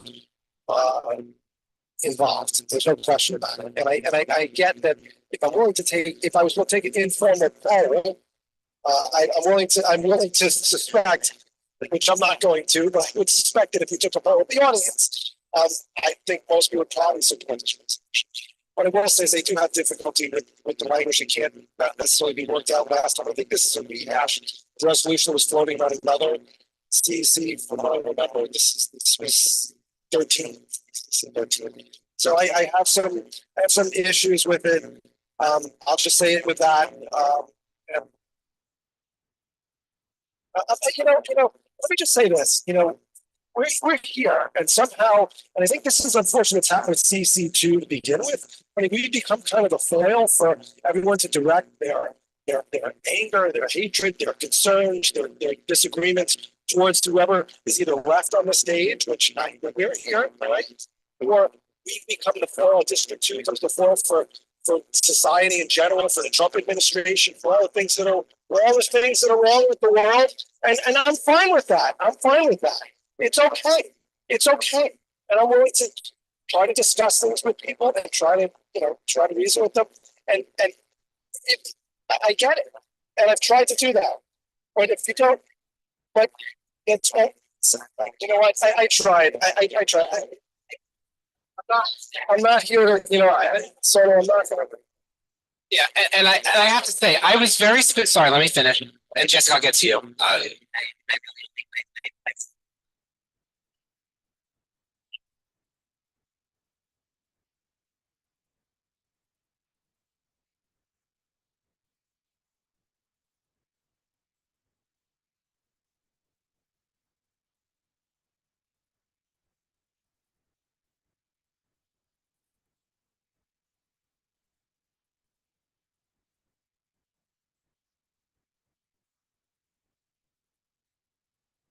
Right. So that's exactly what I was going to reiterate, Jessica. And I don't want to. I think we can have offline. I don't want to rewrite things now. But that's what I said just now is I was willing to work on it. And I've gotten comments from the audience and comments on here that basically are saying that I'm not. You're saying anti-Semitic is not anti-Semitic. You're not going to tell me what I feel is anti-Semitic. And I'm not going to tell you, and I'm not telling you. Everybody has to decide for themselves. Okay. But I am willing. I said I was willing to work, and I still get we get criticized. I think Len might be willing to do the same thing. I don't want to speak for him, and we're still getting criticized. We're trying to work with you. It's okay for people to criticize us. It's very okay. Okay. Well, I'm going to. And I have listened. I have the mic. I have listened to people speak. I mean, I've listened to people call me a racist in these meetings, a communist, whatever. But I still look them in the eye and I listen to them. And so I think that's important. And to Len's point, it's not just that we're a foil. I came to these meetings starting in about 2020. Like shortly before things shut down from the pandemic, I came in person, and then I was here online, and then I finally ran for the seat. And I came because I was really, really angry at the way you, Len, and others on this council were representing my kid and other kids. And I'm not now the IEP parent member on this council. And I heard so many people on this council just disrespecting students with disabilities. And that's why I came. And because I was mad at you guys, because you guys trashed people that I love and respect. I was also mad that I have the mic. I was also mad that people were. I thought there were many parents I knew who felt like they were not welcome here. I talked to parents, particularly Black parents. I want to say particularly like queer parents who felt that this was not a space they were safe or comfortable. And they didn't want to come here. And, I think that we should understand that, and we should do something better. And I came here because I wanted to make this council something better than what it was. And what it was, and what it still is, by and large, is a council that spits in the face of our kids, of our parents. It represents a very small group of parents, and it just basically tells the others to go piss off. And I don't like that at all. And so that's why I'm here. I'm not here because of a foil. I'm here. And Len, the very first meeting, you told me, don't take things personally. how do I not take it personally when people disrespect like my family, my community? I take that very personally, and that's why I'm here.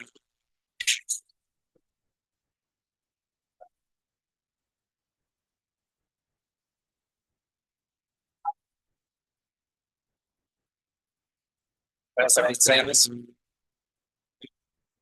Yeah, that was just me. It's 9:35. We need to be out in probably 10 minutes or so. How many people do we have on this? Okay, so Victor.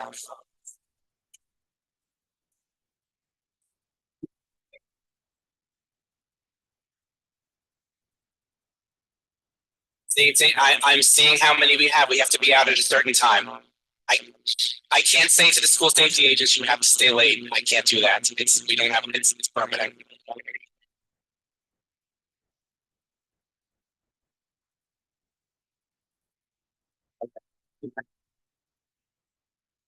Okay.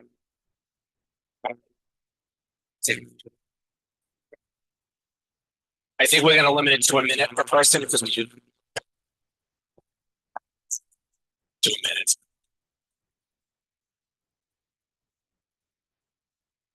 Daniels. You're the problem. You're up first. Then we have Clifford and Dave. Cassandra. Yeah, Cassandra. We can't be up that late, Cassandra.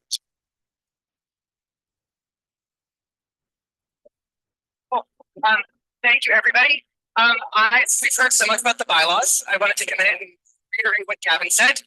In section 2 of the CEC2 bylaws, says it's the responsibility of each council member to attend all regularly scheduled calendar and working business meetings of the council.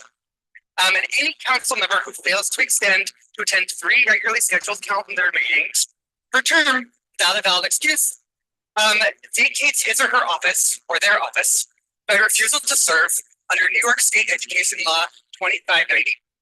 And after the third unexcused absence, the president shall, at the next calendar meeting, present a resolution declaring a vacancy to the chancellor. I'm a teacher, so I'm pretty good at taking attendance. For those of you who are in the chat, and for those of you who can see it as I hand it up from here, Free has missed 4 meetings this term. Allison has missed 4. Daniela has missed 3. Charles has missed 4. And Maud has missed 3. So if there's errors in your minutes, which is where all this data came from, please let us know and you can rescind your minutes next time. But otherwise, I would expect, and as the bylaws say, the president shall introduce a resolution to remove them for next time. Thank you.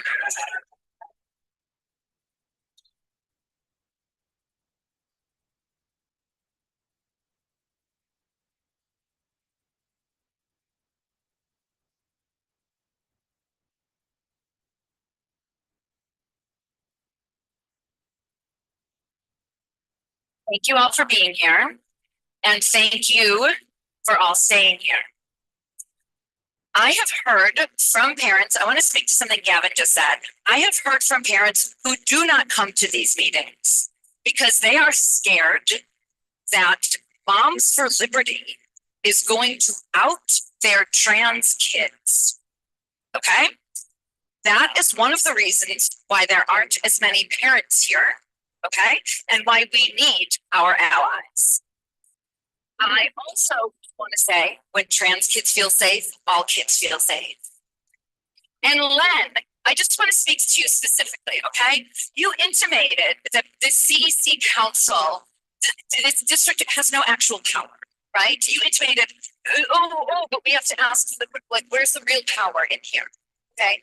And one of our students said there is power in language, right? Okay. I want to bring back the student who suicided from Art Design High School. Okay. I met the dad of this kid at a holiday party. And if you could look in his eyes and see the depth of pain, would you still vote, I abstain? That is what I want to know.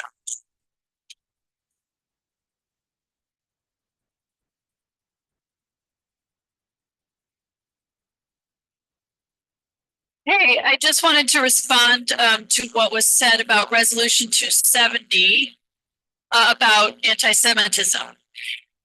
This is in order to, in opposition to Donald Trump's executive order ending so-called radical indoctrination. This is about Black history. This is not about anti-Semitism.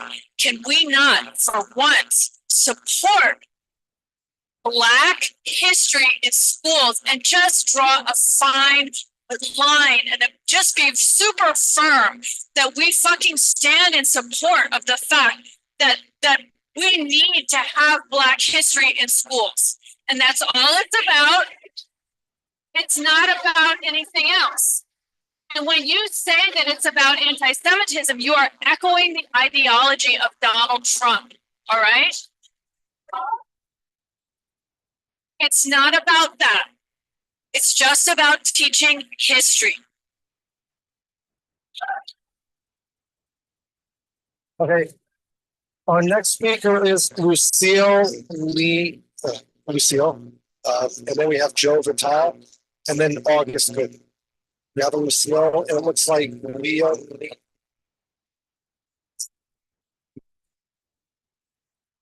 Lucille here?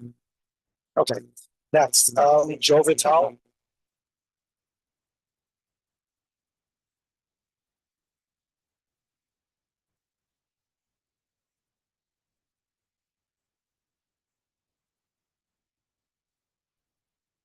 Okay, I'm here to support Resolution 248. And let's be clear on what Resolution 248 is. It would allow for the research of the impacts of having biological males compete with biological females in sports. The research. And that's what these people have all come out against, the research.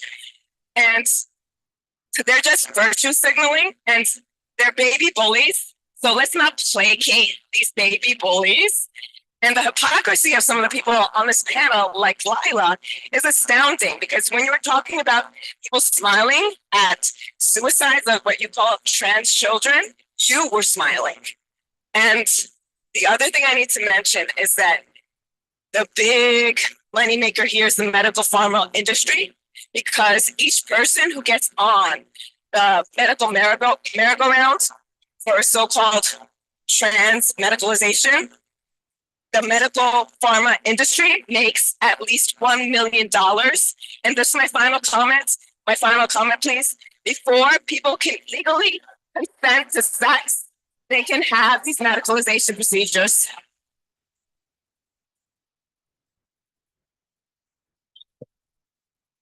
August Gooden.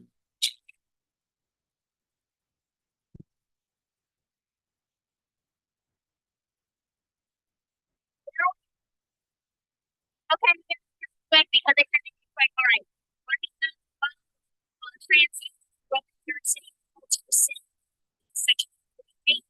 That trans ideology is, believe it or not, good for children. What it represents is the right to autonomy, freedom, identity, self-actualization, and safety, which is what it has always represented. And Section 248 stands in opposition to children's rights, which there is an entire document on the rights that children have. And one of those rights included in that document is the right to safe play spaces with safe adults, which this violates. So violates children's rights that I cannot support it. I was going to do something else, but again, for a minute. Sorry. That's all I wanted to say because I lost this. Okay. Next, we have Nancy Mercado, followed by Frankie Testola and Holly Spiegel. So do we have Nancy Mercado? You can speak twice. Okay. All right, Frankie Testola. Oh, it doesn't really work out. What's your question? What's your question? Yeah, yeah, what? Okay, can we, so you're interrupting the public speaking session. Please, you're interrupting a public speaking. Nancy Mercado. Frankie Descola. All the way back in 2008, there was research that said standardized testing is harmful to student health. In 2013, that was reaffirmed out of the University of Michigan because I get my resources and cite my stuff, you know? Okay, so again, you have following research that says in 2019 and in 2022, out of both University of Michigan, Arizona State, and California, that talks about the harmfulness of standardized testing. As a parent, I recognize you're insecure because you want to have control over your student. That's great. We need to trust the educated professional teachers that have multiple degrees that are here. You have a place at the table as a parent. One of the things you're like, oh, what are they going to get tested on? Project-based learning is non-standardized test that allows to meet all of the standards in our state. It allows for diverse learners. We want to reach our IEP students. We want to reach our students with 504, physical disabilities, emotional distresses. All of these things are important. Project-based learning does that. We do not need standardized tests. We do not need to harm our students without the resources able to give it. Again, high expectations without resources is abuse. And our last speaker is going to be Holly. Holly?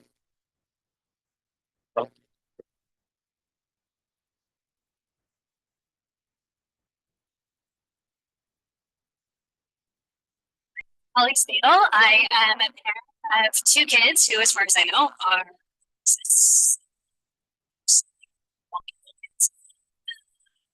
here as a former member of a CEC. I served on CEC District 22 for 2 years. It was the COVID years. It was really hard because I was like home all day with my kids and they were making me crazy. And then I would like try to like sit down and do my Zoom. Kids are making me crazy and I was sometimes having to like start a text because like my husband was downstairs and they were making him even crazy. And they come running to my seat and in their pajamas and like you know embarrassing in front of the superintendent. It was like, oh, I'm doing my job. I'm trying hard that I know you all are too. And I know that you would rather be spending your meetings discussing other things. And I haven't like taken a straw poll, for example, but you said most of the folks here would also rather be doing this. Like, they would rather be helping their kids with their homework or like, you know, so like whatever. Thank you so much. I want to respect your time. I want to respect their time. I want you to remove the members of your council per your bylaws, as we had to in District 22 for someone who just stopped showing up, and it was a bummer. And we all liked her, and we felt really bad about it. But it's what you have to do when someone isn't doing their job. You can do this now. It's going to be okay.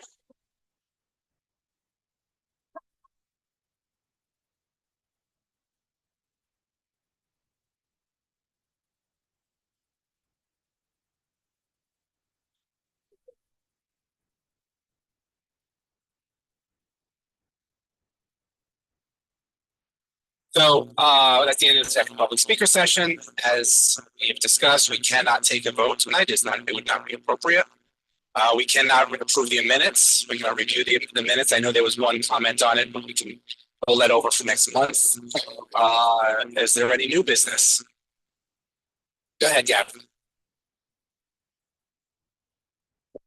So the new business, since you objected to it, you didn't understand why I brought it up at that moment, is the bylaws, the requirement under the bylaws for the president to introduce a resolution at the next meeting about asking the chancellor about the removal of the members who have more than the designated number of absences. So I want to know our council president's plan to implement that requirement.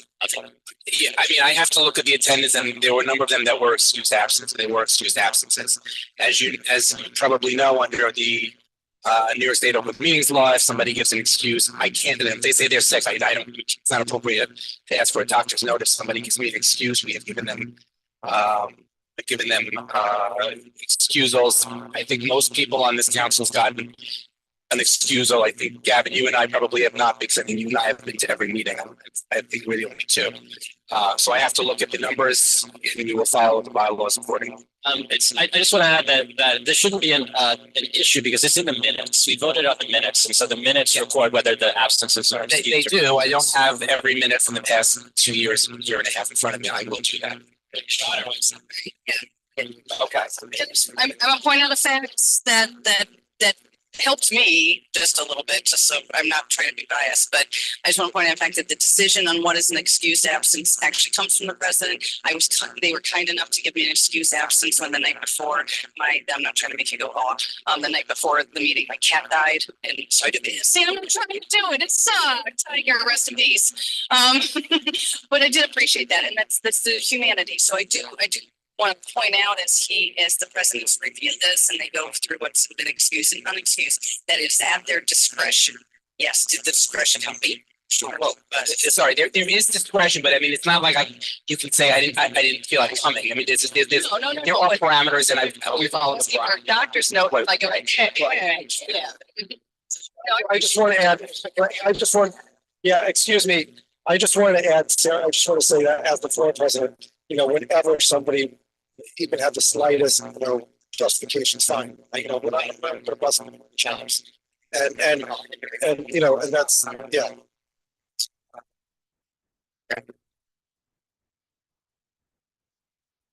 Just to add this, there were certain, yeah. Yeah, and we're not, there's also privacy issues, and there's privacy issues. Right. Okay, so we are required to have the business meeting, so we're going to adjourn this meeting. And we will adjourn this meeting. Can we do a roll call for the working business meeting? Thank you. 3.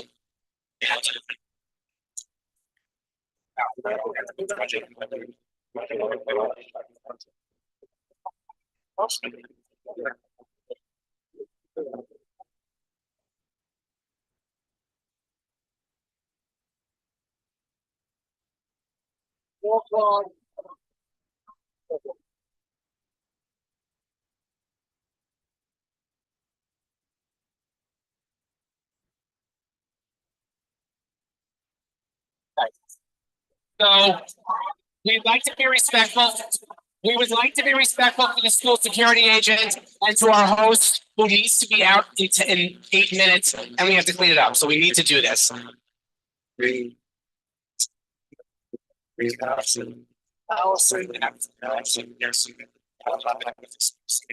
Daniela, Gavin, Charles, absent, Ford, absent, Soto, Jessica, Sarah, Salinas,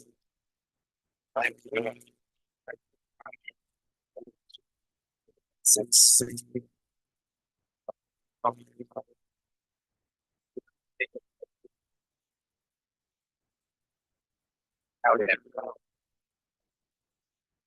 So we will adjourn the working business meeting. Thank you, everybody.